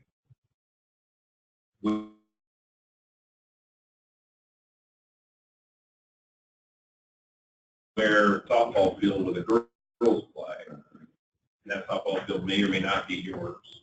You may not have anything to do with girls softball. Have anybody encountered those issues or nuances? Kirkland did, but it was handled it actually was handled through the school district. The school district had to improve the girls' field to match what the city field is, because the boys played on the city field, and then the girls had to improve theirs. Did the girls play on the city field or No. somewhere else? They had to upgrade what they did to make sure it matched the level of ours. Just to piggyback off that, in the that they don't have to pay, but if they maintain the field, and then they get priority use on that field. So they maintain the field. And then your maintenance staff doesn't have to do anything, but they have priority use, almost exclusivity use on that field. They don't maintain it. It is exclusive? Okay. Yeah, in Bellevue, we've had groups over the years that are wanting to help with capital improvements. The downside is they're not, like if they upgrade a field to add 70-foot bases, they're not guaranteed any use on that field. That's based on contract though, because we have groups like that too. That's written into their contract that they have a particular kind of usage for particular times of days, but. Yeah, I mean, our Robbinswood fields, we replaced the turf on them last winter after 8 years of soccer, lacrosse, football use. But we were one of the last cities in the area, at least seemed like, to get synthetic turf, because we had a group prior to that that was raising money and was using the field before it was turf, but once so that they took their money, in this case, to King County and built a new complex where they do, I think, have basically exclusive use. Hey, Courtney, this is Cody. Hey, Cody. Hey, in Federal Way, the soccer club here makes significant capital contributions, and they've had pretty much exclusive use. They were written into the MOUs with the school district. So they had Monday through Thursday, exclusive use 5 to 8 p.m., and they didn't get charged anything. We're in the process of writing them out of the MOU because they haven't paid. We feel like their rental use is way above what their capital contribution was. Even though it was $100,000 10 years ago, it doesn't go very far over 10 years. Who does maintenance on the field, Cody? We do. On these fields, it's a shared maintenance agreement with the school district, and then one of the fields is our own that we do 100% of the maintenance on. They're turf fields and they're soccer. So with your guys doing the maintenance, them not paying anything, and them getting the waivers of field use, it's probably not even close anymore, right? Not even close.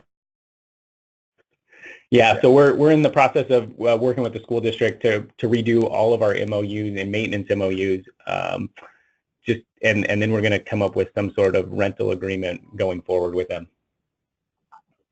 Nice. Every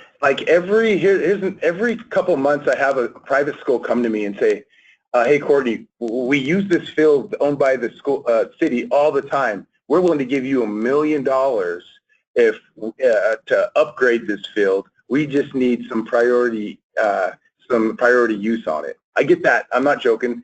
A couple times a year from private schools or these large organizations, we get it a lot, and we think we want to do partnerships. I mean, that's the thing. I mean, we want to improve our asset, but what does that? Okay, does that mean exclusivity use to you? What I'm saying now a lot of times is, oh, you want to do that field in your backyard in that great neighborhood? Okay, how about you do that field and you do this off this field down here in the south too, and then maybe we can start this conversation. I mean, it's that social and racial justice thing.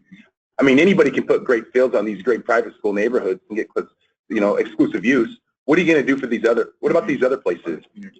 So that's kind of a conversation you have to think about when you want to do this. When you write these MOUs that look great at the time. I'm writing this, and it's a great partnership, and we're all going to get along. 10 years down the road, those MOUs don't look that great a lot of the time. So we're backing out on a lot of these too. We're backing out on a lot of them because what's happened over the years, like Robinson, they think that it's their field now. It's always been our field. We've always used it. We can't let anybody else use it when we're ready to make upgrades on it or something. So we get caught, right? We get caught in a situation where like, oh, great, what are we going to do now? So I would just caution everybody to kind of think that way. Okay, if you're going to want to put money here, how about you put some money over here too? Make it equitable. So this dialogue and conversation, I've been involved for a number of years with a national organization, the National Alliance for Youth Sport, so nays.org. And this dialogue has been taking place, 15, 20 years ago. They're a great resource for you guys to reach out if you want to look at. I mean, it's hard for us from Auburn to compare to you in Seattle. We think we're kind of big in our area, and then you compare to Seattle. It's just not, but it's a great resource to kind of go into where you can find like-sized communities outside of our area and look at what is happening on a national level and sometimes even on an international level as well because they're that far-reaching. So as you're going through and looking at some of that policy or structure change, just one more resource for all of you to kind of tap into. Yeah.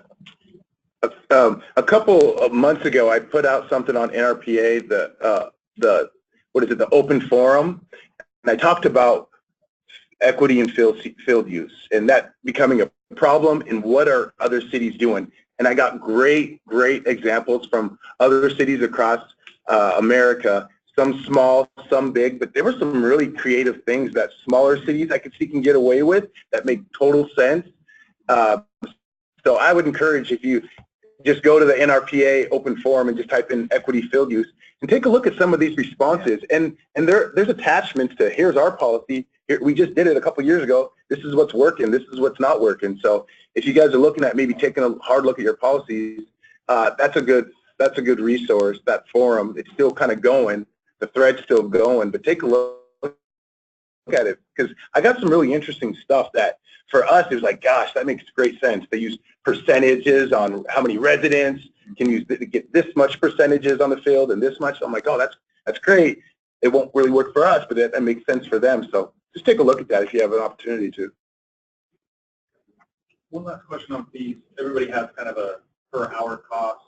Do you know how that cost came about? We just try to be a little bit less expensive than King County.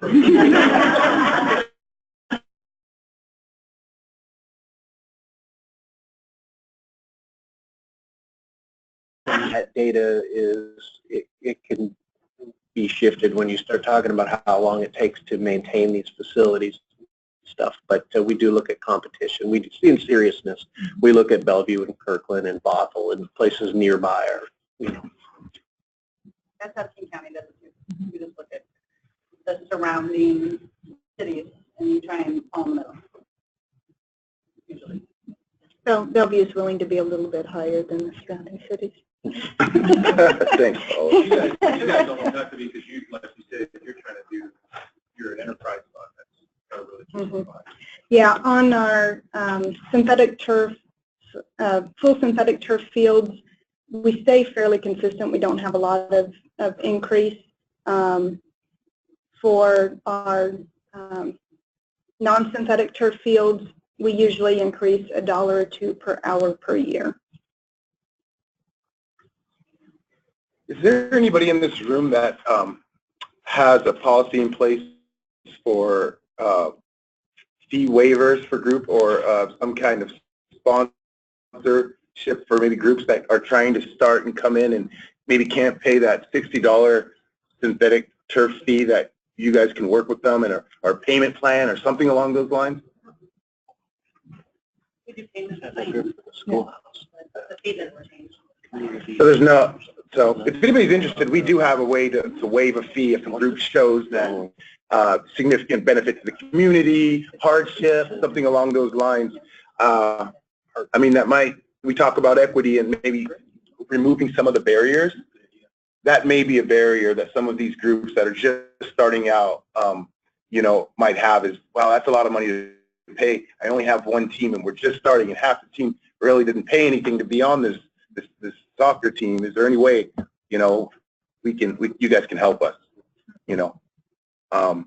When Doug talked about starting an advisory committee, it's easier for us to talk about there and then to talk about it, but to get buy-off from your other user groups is a big thing. Getting buy-offs from the big ones, the underdog sports, these groups to say, hey, I'm going to take away some of your time, but this is how I'm going to do it. And you can get buy-off on this if you say, hey, do you believe in equity? Do you believe in giving these kids and these organizations that are trying to start off some time on these fields?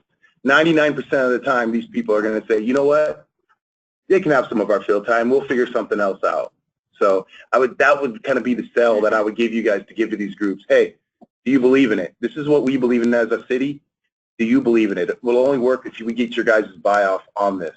And that's how you can get some time, start getting a little bit of time more back here. You pull some from this group. You pull some from this group to get to where you want to be, so you can start maybe giving some time to some other groups. Courtney, somewhat to your point, do you believe there's some validity to a discussion around sliding scales based on demographics? Do you want to make a comment? Yeah, absolutely. I mean, I see that a lot where municipalities will institute sliding fees. Absolutely. It's very common across the country. I was in Chicago last week talking to Chicago School Board about the same topic, and they've instituted sliding scale fee for their public schools in Chicago. So yeah, I see that quite a bit. Yeah, absolutely. And by the way, you know, when you look at data, we talked a little bit about data. Don't be afraid to ask these groups for data. They've got the information. There's no question about it. When soccer teams, baseball teams, volleyball teams register kids, they know where those kids come from. They know what schools those kids come from, and that's probably the more important thing. So, as I've heard a couple things from concerns about false information, for example, or maybe poaching to some degree, is that when sports groups register those kids, I would always, and I push back my time to say, if you don't have the school information on your registration form, it needs to be on the registration form. Absolutely. You've got a lot of power from your side of the desk as well to push back to these sports groups. And I would ask them, we want to see the schools where these kids come from. That's very, very important. And once you have that, you can then go into the census information or other neighborhood information like the City of Seattle has and say, here's what our demographics are around those particular schools. Then you know if that's an underserved community for sure. that's actually some of the dialogue that we were having 3 days, years ago, is there are fields. Yeah. And school district fields as well. And we, you know, in order to do an appropriate allocation, it's acceptable and it's okay to require and request and have submitted to you so that you do know and you can verify, you know, that information. It's one thing for them to say, but really how much staffing time do you have to go back and verify this data or even to stay on top of them, you know, to submit it, you know, as well. So just letting them know that you're going to hold them accountable. Absolutely. And then that way, you know, and for me too, sometimes it's setting a new standard of expectation. I think sometimes that shies people away a little bit. You know, we're going through all of our rental policies, procedures, everything, and we're making a couple of shifts with the two things. And knowing full well that we'll probably drop off a little bit, some reservations in one certain area, knowing it's going to rebound following that once we kind of get everybody through that cycle. But you know, it's not being afraid to take some risks and to kind of embrace a little bit of change, and people will eventually come around. And getting some buy-out from them through maybe advisory groups as well, and just sharing your message. Quick question. Other than Courtney at Seattle, anyone else integrating their scheduling process with their neighboring school district or school districts? I know Kent does. Anybody else in the room? What was the question again? Who else is integrating their scheduling process, policies, fees, scheduling protocols with their We schedule for the school district just like Redmond. Well, not yet. Oh. Soon. So you're scheduling school district assets outside the school day? Correct. Yes. We coordinate Okay. the school site. Okay. And maintain several of them. So on the maintenance question, anyone doing levies or bond issues that have improvements for school district fields through the city's levy? In our CIP, we have money established for it, school partnership program. Yes, we do. Last question. No, that probably won't be last. Other than Courtney and the select 6 equity, Courtney, who have access, super secret squirrel access to field availability, anybody else turning on that feature for those that are still class users? Turning on that feature, you can see what's available, what's not for fields.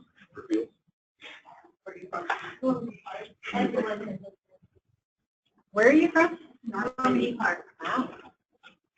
We use the post calendar field stuff to for access to buzz groups, not your class, but just like not doing that because people have quiet it down or whatever.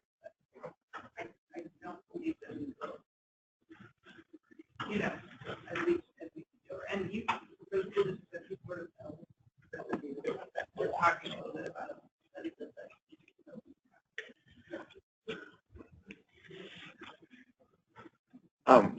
I don't even know where we're at on the agenda because I don't follow it that much. But I had a topic I wanted to bring up to you guys, and tell me what you think, or if anybody has thought about this. But so in Seattle, we're getting calls saying, "Gosh, we have all these great athletic fields, but every time I walk out my door to use it, there's a user group on it." So I'm trying to come up with a pilot program that we would actually block out specific fields in neighborhoods around the community in our districts, open field time where nobody can book it and people can just go and drop in and their neighborhood fields and play without any bookings, and it doesn't have to be organized, and it's just a free-for-all. Is anybody taking a look at that? Yes, sir. Yes, we used a synthetic field about a year ago, and so we got that same complaint. So what we're doing is certain days we block it out a couple hours, it's open play for anybody to come down. So I'm curious, how do you market that? Or do you market that? Or Market, but it's actually on our schedule, so when they look at the daily schedule, it will show what days it is open for open play. Except for youth and adults. Yes, for anybody. Baseball, turf. It's This is synthetic. Okay, okay. I came from Philly, and Philly, we used to have an open field day like the first Wednesday of the month in all the parks. And we just promoted it as First Wednesday Community Field Day and published it to Parks and Rec. That was year round? So every Wednesday was open? Wow. We're all stealing your idea. Yeah, that's a great idea. It was a little crazy, and you know, there were some issues, but you know, people just learned how to Get along. sort it out. Even in Philly, huh? Yeah. And so was rough. Anybody see, I have like 6 different challenges that are going through my head when doing that. One being, you know, revenue. I mean, revenue already, I mean, that's a significant amount of revenue that's going to be taken away. Another thing is I'm thinking, okay, if I open this up, I'm going to market it because I think it's a PR thing for us. You know, we want people to know this is what we're doing. We hear you. We're opening it up for the community. Now I'm seeing these user groups saying, you know, wow, that's a pretty nice field that's opened up to the public. If I take my team on there every Wednesday and use it every Wednesday, so I'm seeing that kind of as a potential problem. I'm seeing maybe some kids going out there and trying to play baseball, and then a little girl and her dad are playing a sport, and a baseball comes, and so I'm seeing some liability issues along the way. But I'm just, you know, we can always come up with ways how something wouldn't work. But I'm just curious and how that dropped, and if anybody had put a lot of thought into it. Maybe you put an age limit to the different fields on those days. Or how large of a group they would have to read it. Right. So this particular field is for 10 and under, this is for 12 and under, this is for, you know. Yeah. That's We great. closed it to organized teams. So it said organized teams not allowed. Oh, that's Truly community. So if you live near that park that day, you knew you could go use it, you know, use that field. And you would just get random kids together. Someone would have a baseball bat, someone would have a ball, and a whole bunch of just random like. Yeah. I think that's the thought. But sometimes when we say no user groups, some of these user groups don't always listen. But I get it. Yeah, we had to enforce it. I mean, it definitely had to be enforced. How did you enforce it? Just the Parks and Rec rangers going around and checking on the parks for the first few months. need those There were a lot rangers. of infractions, and we had to say, hey, you're an organized team, get out of here. This is supposed to be community play. You know, this is supposed to be the neighborhood. Pretty sure most of us run open gyms, and we can probably figure out the outdoor field concept if we put our minds to it. I have open basketball at Ocean Yeah. Park. It's kind of the same thing. You know, it's kind of round robin a lot of times. Sure, yeah. Too many guys to actually play. So Yeah. all the guys get out for a few minutes. Exactly. We've kind of kicked around a little bit what Roy's doing, you know, now with some of the outdoor facilities. Did you have some of those sports or, you know, it's off season for something and the guys just want to get together, and I use it as a general term, you know, just whatever it is, and to have some dedicated space in it sometimes, but just, you know, try to now, because we've gotten so structured and scheduled, how do you step back from that and just make the old organic neighborhood get together? Maybe something that roams around in different parts of the community, or, and we started, and it was last year, our mayor's office hosting community picnics and outreach, and so they're like once a month and in different parts of the town, just for some of that too, just getting people out playing. I think too, Courtney, that I understand the side that you're losing revenue, but I think if we look at it at a more long-range, bigger picture, you're now allowing children, families to go down and participate in an activity that they may not be able to financially do by joining the league or being part of a team. Yeah. So you're giving your community that opportunity to use these really nice facilities at no cost. Yeah. That they pay for with Build taxes. that mentoring opportunity, you know, where they get some exposure to it.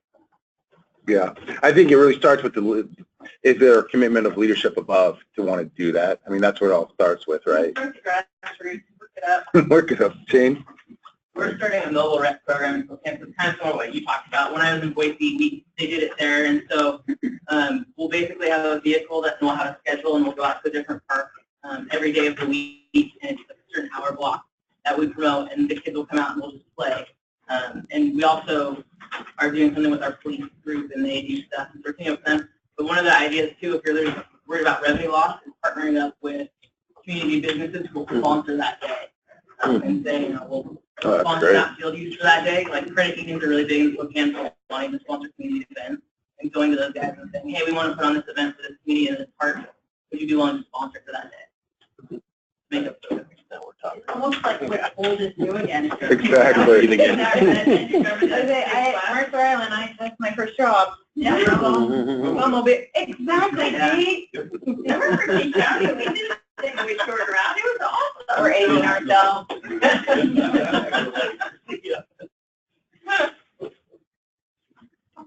I think we could take a quick break and grab some lunch and then continue the conversation. A couple other items on the agenda I'd like to touch on, but it's all a great conversation.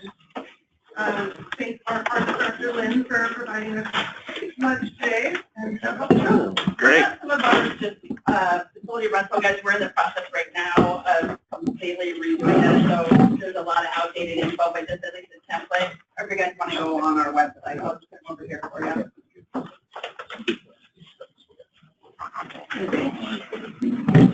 Hey, how you doing?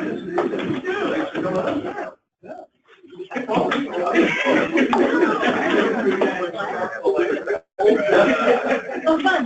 Like super fun.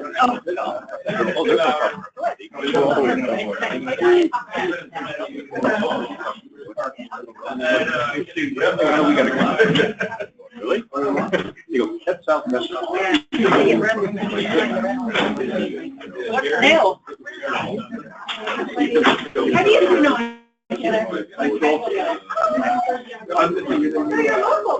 Yeah, we were like, we felt like, we were like that. Aww, that's cool. I gotta run. Yeah, you let me know. Appreciate it. Thank you for your work. Tony. Yeah.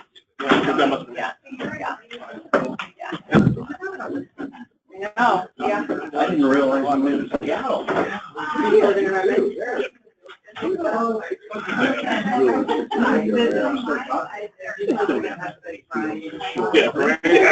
wait a minute.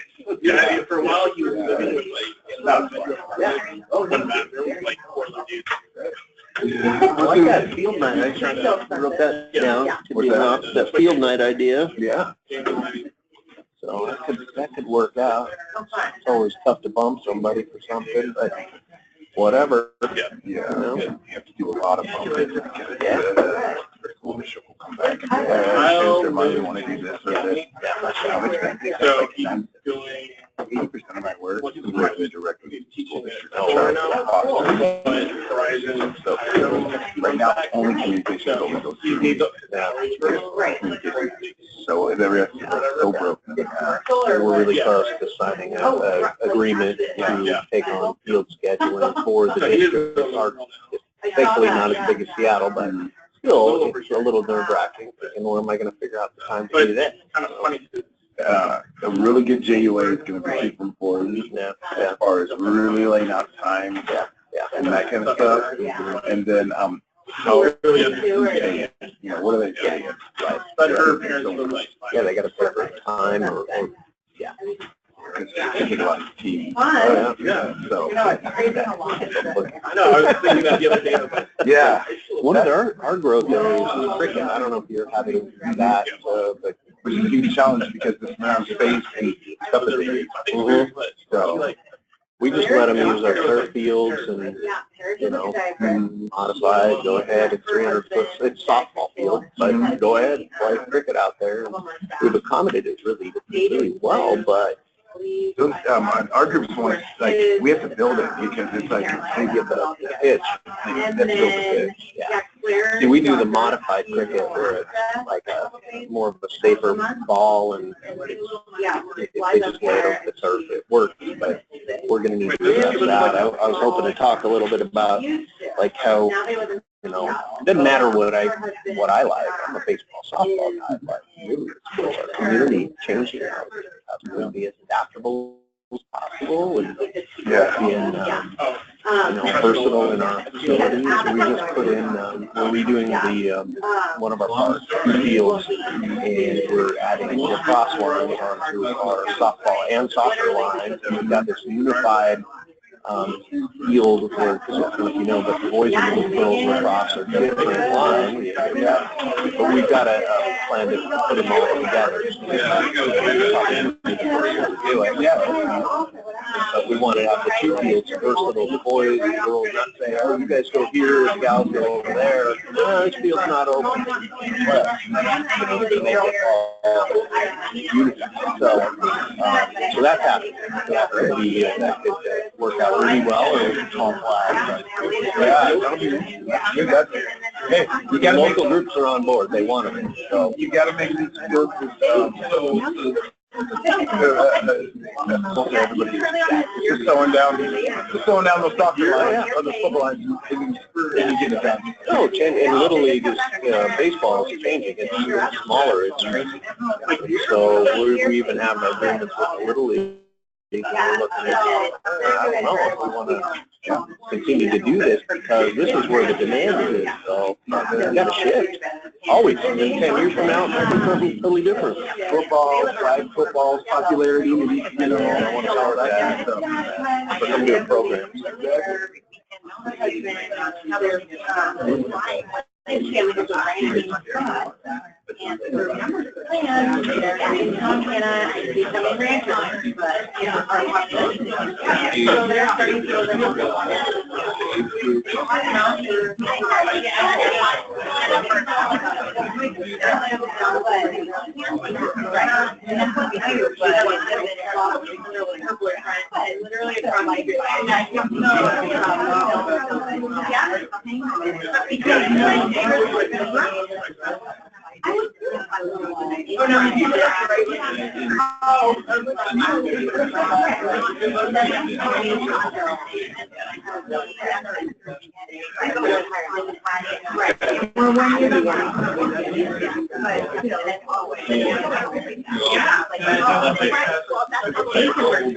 Yeah, I know. That's why I know.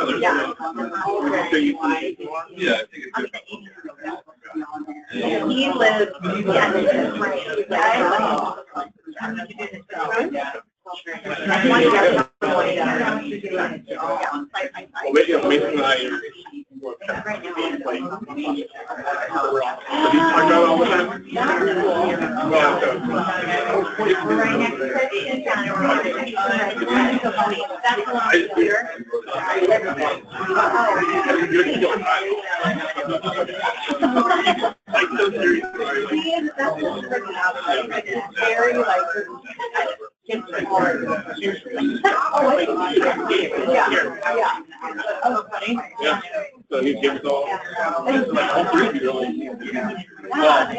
I've been here for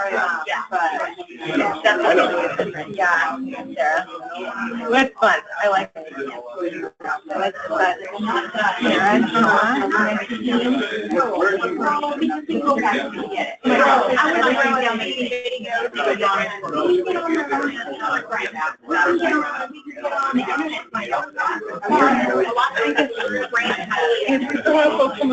We're gonna get back together in about 5 minutes.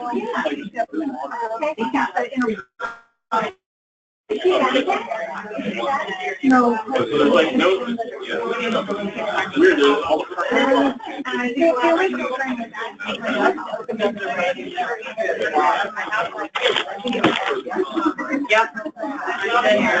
Thank you. Yeah, what do you think? On how quickly they respond to that guarantee. So, for example, a soccer group says, I need a game, and it's within 24 hours. Does anybody have a policy on response time? We say that we require 5 working days notice, so it's basically Monday at 2 p.m. for the following weekend. But I also have a lot of leeway in that, in the fact that if lights are needed, it's not time that's available for drop-in use. So I can do, someone submits a request during the day, I can get them on that night. And if it's one of my payment plan groups, I'm not even asking for payment within that time frame. I'm just getting it added and send out a amendment showing you've got this time also to whatever else you have reserved. We're similar to Paula. Basically, if there's a request today and there's available time tonight, and I can process that, I'll go ahead and do it. Same thing for the weekend, but as long as they let me know by a certain time on Friday, if I'm there and I can accommodate, I'll do it. So there's no real policy of that. So I think the exception might be if it affects the maintenance crews in the evening time. We certainly want to push their limits without putting them over the edge. So if it's last minute stuff that affects them, then maybe we won't be able to accommodate. But with turf fields, then it's pretty straightforward. We can do it.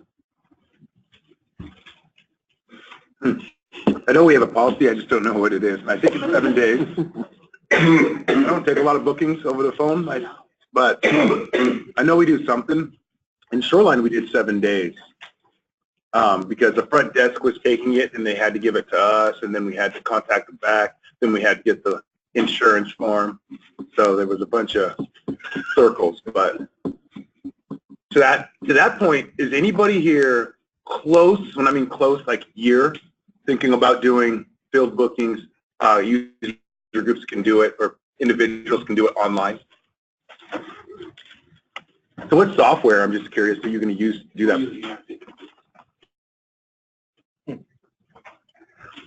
I use Booking, Booking. the Canadian group, yeah. But we're really small city, so. So is there specific challenges you guys are looking forward to, or are you just going to put it on there and have a go? I can't take online payments, which it just doesn't work for online payments for our city, and that's my biggest challenge. But everything else is right, and it's open, so you can see the schedule for the group, you can sort of book yourself. But because of that, I have to have times that it's blacked out where you can't make a reservation and you have to do it by season. Mm-hmm. But, for the small volume that I have, it really works. If we had larger volume, I'd have to start having community-based meetings for all the users to try and negotiate and understand how people are going to be allocated the space.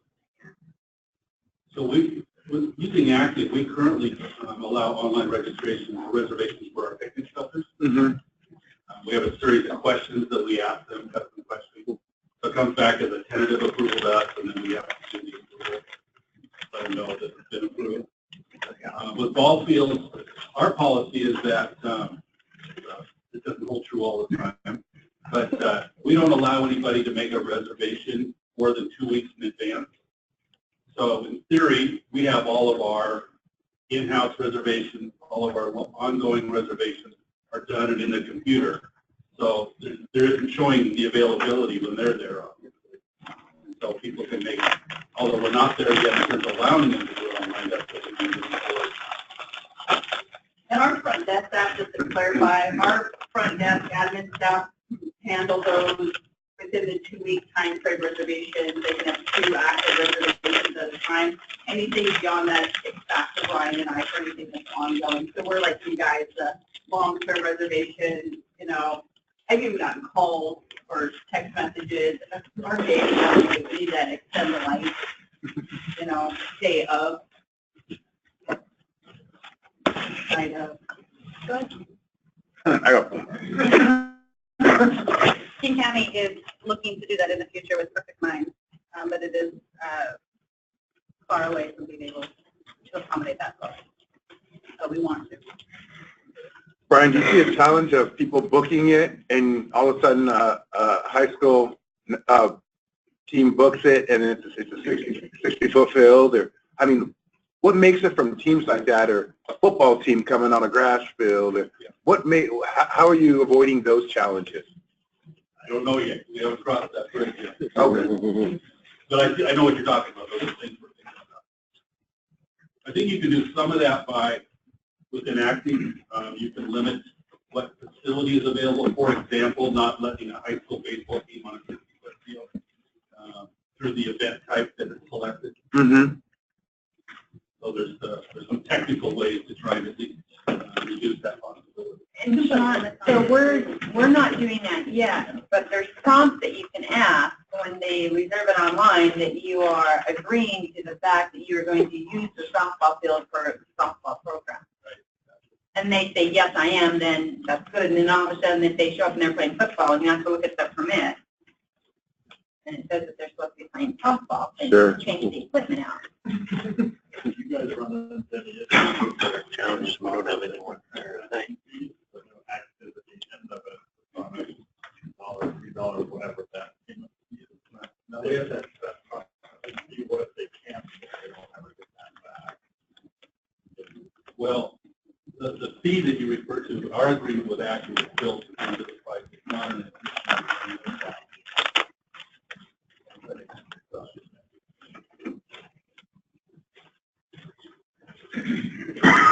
I can see a user group getting wise to that and like booking that out, just going through and just booking it out for their teams in a bunch of every day. I'm just going to book this to my team, give them so they can try to get as much field use. Yeah, you could have the coach do 2 days and the assistant coach 2 days and the father and the first baseman 2 days. We really don't have a lot of availability outside of the current user groups we have. It's from when our, specific to ball season is open, we're booked out 7 days a week, so there's not a lot of really random body openings. I think, Jeff, didn't you want to talk about something? Oh, yeah. One of the things we're trying to do in Redmond is make our fields as versatile as possible for varying interest groups. And one of the things we're doing at Perigo Park, we've got 2 fields that have been multi-use, softball, soccer. We're throwing lacrosse lines onto those fields. And we're putting a unified set of lines for boys and girls, because if you don't know, the boys' lines and the girls' lines for lacrosse are different. There is, I think we're going to be the first to do that. We've gotten buy-in from the local, various local groups who are organizing lacrosse. So I guess I'd be willing to share out those dimensions if anyone's interested in looking down that path in the future. And then is anyone else doing anything creative to increase versatility on their fields? We do in Auburn, our turf fields. Mm-hmm. We have them painted out different colors, and we have girls and boys or men's and women's lacrosse already painted out, like football, mod soccer, as well as soccer. Okay. Are you guys passing the cost of the paint instead of off the user? No, it's built into our park maintenance operations, and because it's the turf, they really actually stopped using temporary paint. They're just using latex household painting things and going out and painting them a couple times a year. Our turf, unfortunately, when it showed up, had some inlaid white lines that we didn't order, and so they actually have to paint over those in green paint every year because it's just this errant line that then everybody thinks that's the sideline and the end zone. And well, then other user groups too started no, you're good. They'll bring out like their temporary goals for when it's lacrosse season, and we have them out there, and we'll allow them to chain those up to our light posts. Okay. And same with the youth soccer group, they have them on soccer goals and have them lock those up to secure them so that they have those available for their leagues and they're not getting damaged by the general public. Right. Okay. And I guess so to clarify, the lacrosse lines we're going with is unified for boys and girls on the same line. So there's not like blue and red, one separate for boys and girls. It's they both, both will play with the same lines, and we'll have the 2 fields versatile for both boys and girls. We do have the cost of the field line. We have an hourly staff rate.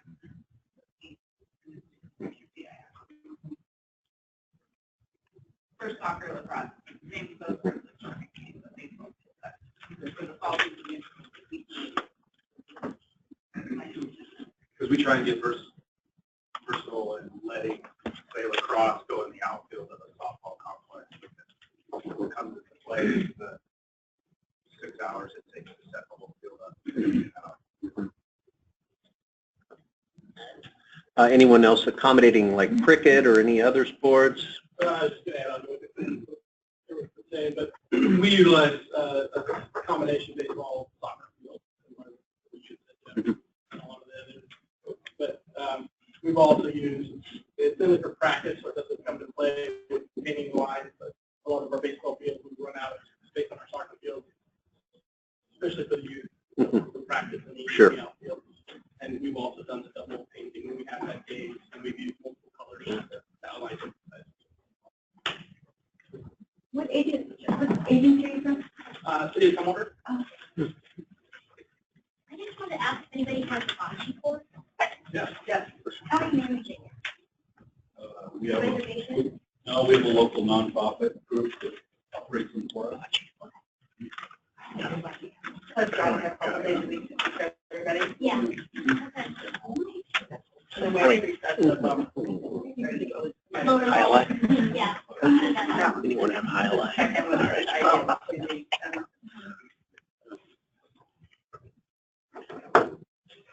So I tried to ask this question earlier, and I'm not sure if I got a clear answer, but when field assignments come back, are you guys taking the staff time to reallocate the field to somebody else so that the field is not sitting empty? Well, we don't get a lot of returns. I would say I basically ask for groups for like 7 days, business days notice for any returns that they do, so I can try to push it out to other groups. But from what I've noticed, I haven't gotten a lot of returns. So. Ooh, can I follow up with that?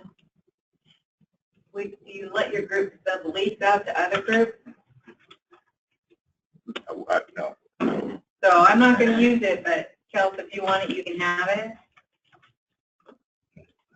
We have groups that share, like in the winter, we only We have know. two soccer fields, so our clubs that play year round, because we only have two, one group works really well with another group, so they will go in on the cost. One group reserves it, but they let the other team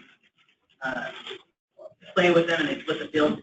I only bill the one group who's on my reservation, and then they deal with all their practice. But then how do you deal with specific insurance, or do you require it? They're all, so it's IESA, and they're under the same breakers as like another organization within them. They're all covered by the same type of insurance. It's caused issues with one other user group, but the other user group isn't very friendly to others, so but it's easier for me scheduling wise because then we don't have to split up our turf field, A and B for one. It makes it one point of contact. So Shauna, when we ask everybody to have their stuff to us, we'll take a look at what people ask for, and during that time, if they don't use the time, we try to give it to another group during that form. That's 4 months in advance. But after that, we require if someone's not using the group, it's 14 days. So they have to tell us 14 days in advance, and I don't usually budge on that very much. So that 14 days gives us some time to try to reallocate. But the fact of the matter in my office is that we're taking so many phone calls and we're doing so much other stuff. We don't take the time to look in and say, gosh, I wonder if I could reach out to this group and see if they want this time. Like, we don't try to sell it. That's what it is. Like, let's try to, that'd be great if we could. We just don't have the time to go out there and say, hey, this just came available. Do you want it? And so on that point, staffing levels, you have 4 people managing your volume. Mm-hmm. Is it just you? I have an assistant that just came on board that we're training to try to do the day-to-day stuff so that I can focus more on the allocations and the future stuff. And Christy, is it just staffing and you help out? And Michael, you're the main, but just, Yeah, I don't do any bookings. What was that?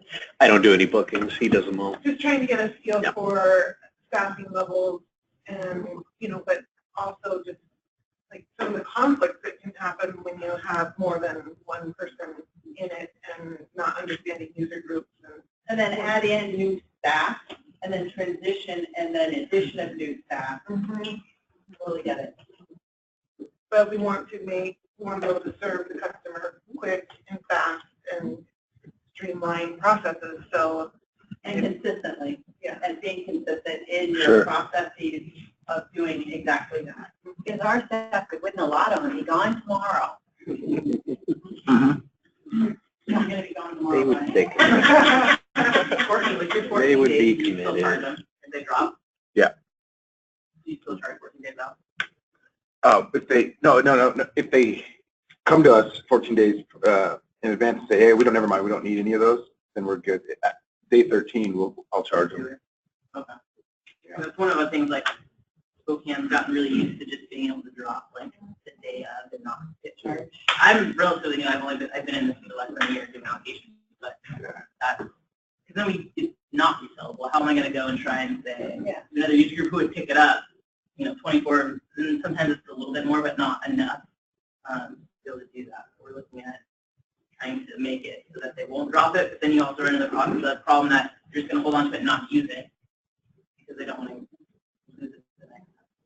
we have a 7-day cancellation policy for refunds, but we also just policy that after the season started, if someone gets back, like, a little bit subjective, but like a significant chunk of time, like every Tuesday or every other Saturday or all day of Saturdays, we charge them 50% of whatever that was going to be. So we feel like it's incentive to use what you have, but it's also like, you're not going to, if you're going to give me back every Tuesday, someone might be able to use that next month, like, to sell it, but it's not for keeping a little bit of money. It's a little more. So you get some more resources from it. You get to double sell it a little bit. Yeah. Or at least, I think the way it's played out more than anything is people just schedule more efficiently. They don't ask for as much. They really don't need as much. They're a little bit smarter about what they ask for.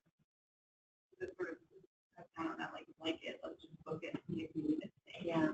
And I think, too, you have to be, I don't know, the word that pops in my head is aggressive, but it's probably not the right word, is really staying on task with them. And if you're asking for this, are you certain you're actually going to be utilizing it? And I think it's easier for us being a little bit of a smaller community that we can have some of the hands-on. We live within or very near our community, so we drive by the facilities, and sometimes we'll send emails back to the agencies to confirm. And there's sometimes, too, if we have facilities held out for our own leagues and say we end up not with as many teams as we had anticipated, or like this year, God forbid it rains on the side of the mountain, it always keeps the case. This year it's not Tuesdays, but it's Wednesdays and Thursdays, and where we have to extend our season a little bit, and and having that dialogue with them then to be able to really work as community partners in it.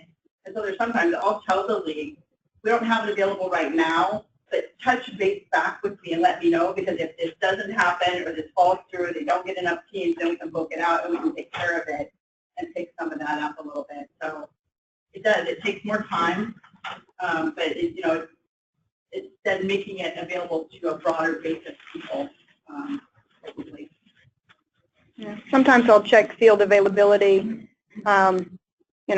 utilize some parameters, and then just send out this PDF file of availability to a whole bunch of groups. And, because it's like, oh, I realize I got, some quality field time return. So, let's get it back out there. If I know a group that was already asking, then sometimes I'll go ahead and send it. Oh, I just got this opening. Any chance you're interested in it before I open it up to, offer to some other groups. Well, sometimes too, it's like, you guys know, you get those offshoots, somebody hits somebody off, and they're over doing their own thing, and then they're there for several years, they have momentum, they're going, and then all of a sudden they just vanish. Well, now you got all of this, so what are you going to do? It's like sending, taking the time to do something like that to be able to spread it out, or legitimately there is a new offshoot, there is value in the community, it's needed.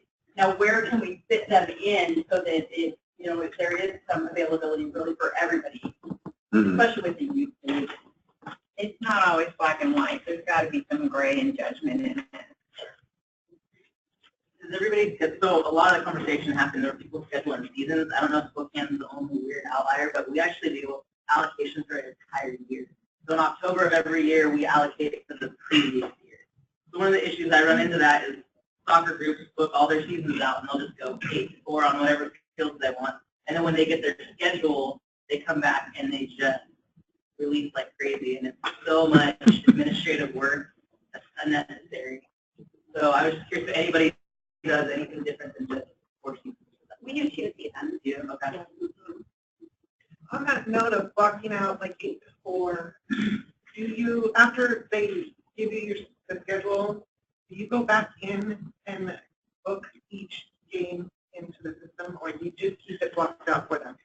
So I'll adjust it. So they go back and say they don't need the 2 to 4 games, then 8 to 2. We charge them that whole time that they're there. We're starting to account for warm-up time.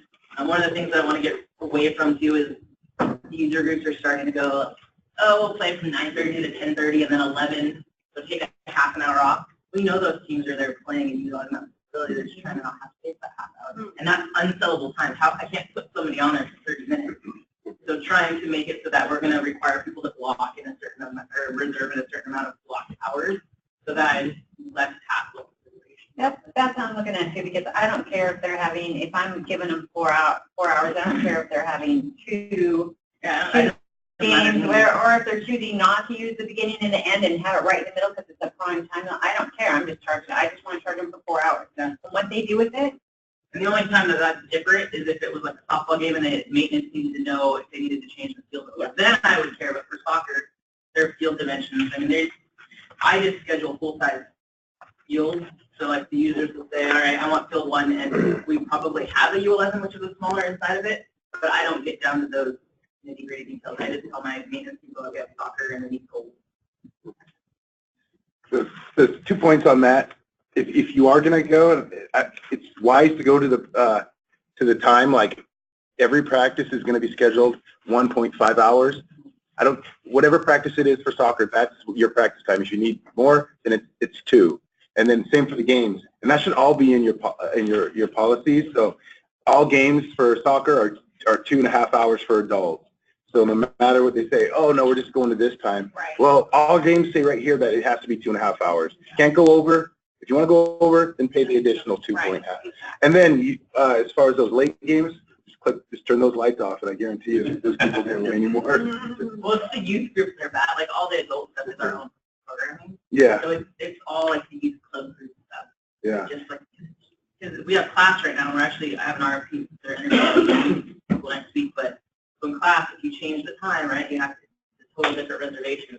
You have one from 8 to 4, but if they change it, there's definitely a level of gray in the policies that you have. I mean, there's an efficiency you need to look at because the reality is field space is a commodity and wasted space is not good. So I'll give you an example. Our youth programs, various or rental groups would love to have our fields till 8 or 9 o'clock at night. Well, that 9 o'clock to 11 o'clock time frame is rough to just tell the adult groups, great, you're going to have 9 to 11 because youth in our policy takes priority over adults. Our job is to maximize the space. So we're going to tell the youth, okay, you can have priority till 7 o'clock. It's not written in the policy, but our job is to try to fill this thing till 11 o'clock. And so we can do that, but I might go back to that soccer group that wants it for an hour and just say, I've got another group who's willing to rent it for 3 hours, 4 hours, and so why wouldn't I prioritize that?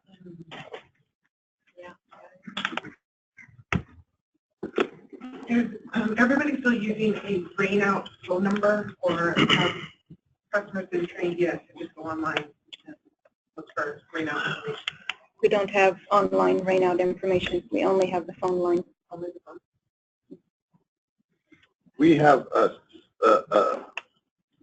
an email list that we gather that gets sent to, we send it out with a list of all our rainouts. Just like a user group list that we can develop as a city and people add themselves to it. You can add, anybody can add themselves to it and they'll get all the... A listserv. A listserv. Yeah. Yeah. So that makes them responsible for getting that information. There was an awful vendor at the end of the boyfriend, and they're called right now. Yeah. They're only changing their name because it's not just for ball fields, it was for golf courses, swimming pools, because they're countrywide. But it was tied into emails, text messages, web, the whole bit. It was an awesome program. I'm not easily swayed with the vendors, but I like to go up and thank them for being there. But it was It's actually one of the only brochures I kept. Yeah. The only business card that I chose. Who was that? It's a company called Rain Out. They're just changing their name now, though. They changed it to something else, because it's not just like, I had walked back to the booth. That's the thing, it's not that it's rained out, the fields are not playable. Right. It could be sunny. Right. But We got a few of these actually, so we got a few of these postcards, so if anyone wants one. From that booth? Yeah. What does it say what they're changing their name to? No, rainoutline.com. That's our current when name. it gets hot, Jeff, you don't play in your fields, do you? We have a 100-degree rule on turf. Yeah. It's just not rain out, it's hot out. And then you have the dirt infield that the crew breaks the watering coupler, and it's a sunny day, but the field's flooded. Yeah. Are you guys making decisions twice a day? Like once at, like around 3 for the 5 o'clock games, and then, or I forget when you guys are, but. Yeah, one morning and then twice in the afternoon, depending on if there's a 5 or an 8 o'clock. We usually just have one for our baseball fields, which are the ones that get rained out. We just have one user group per night usually. So, and our crew is the one who makes the call. They leave at 3 o'clock or whatever. They update by 3 o'clock. For the high school games, they'll update by 11 a.m. so that they can try to keep the opponent's bus from getting on the road. By 11 and the rest by 3. Mm-hmm. Does everyone rely on the maintenance staff to make the call, or is it kind of Pretty much. Love Or the umpire. Umpire or playable Yeah. for the user group to determine. This is another challenge because we don't have evening coverage in most, I'm guessing, here I did it again, most of our parks. Excuse me. Well, we make, so our park maintenance department or division lets us know by 3. Weekday we'll publish it by 4. Right. And if it changes, weekdays are playable, but then from 4 till game time, if it becomes unplayable, then that's up to either the coaches for their practices or the umpires at the game. And our crew will update our hotline in the evening. Oh, you do have an evening crew. Yes. That's nice. At 3:01, we're in charge of the decision. So that's it. nobody on maintenance? Some seasonally, sometimes till 4 or 5, but it's generally like 1 or 2 people. So sometimes, yeah. So who here allows user groups to prep fields, small game prep fields for practice? Kind of everybody. Little league. Everybody does for the most part. Break that Juanita field many times. Okay. They have to have a class with our park maintenance crew, and every year they're just training.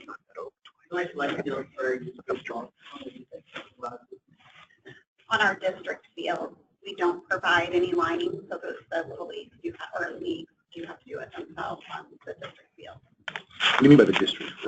We coordinate the use of the school district Oh, field. got it. And so, like at Kirkland Middle School, we Got it. provide the maintenance of Kirkland Middle School, but the game preps are done by the leagues unless it's a tournament. Mm-hmm. And then if it's a tournament, they can make a request for us to do it, Mhm. and that's subject to our availability. So that's the question I was going to ask. During tournaments, does everyone have their in-house people do it, or can the tournament directors find We're in Auburn, it's in-house. We have a matrix for their game times that have built-in maintenance for the, like the schedule for it. And so we go around. Now, the exception, as my manager has said, is, our local Little League. When they're having a tournament, they're in charge of their own maintenance. We try to do, With Little League, It's mainly lack of manpower on our part. we try to do every game for tournaments, but we can't always. It depends So on you how charge many them tournaments. $25 a game or something? Yes, and it depends on how many tournaments we have at the same time.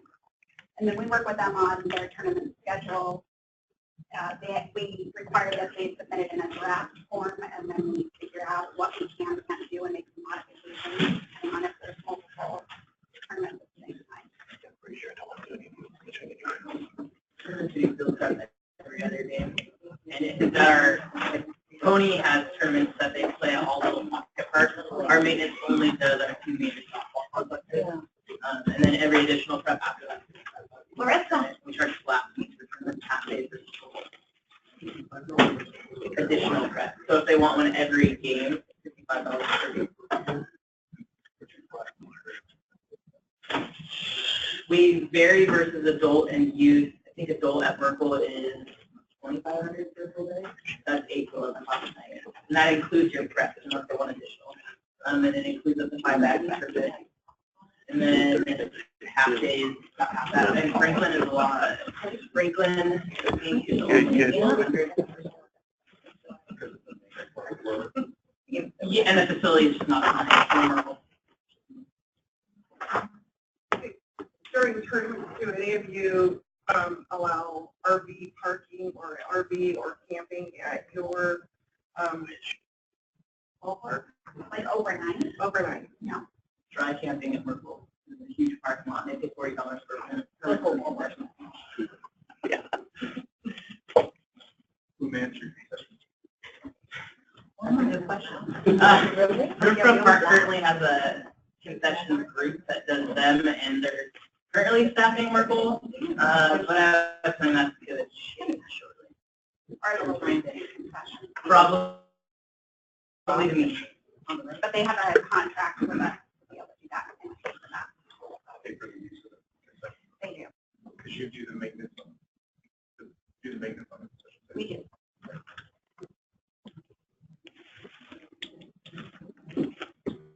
Well, it's 1 o'clock, but we can continue if some people want to stick around, but thank you so much for coming. This was a great conversation. Don't know if we solved any world problems, but at least we're not alone. Yeah.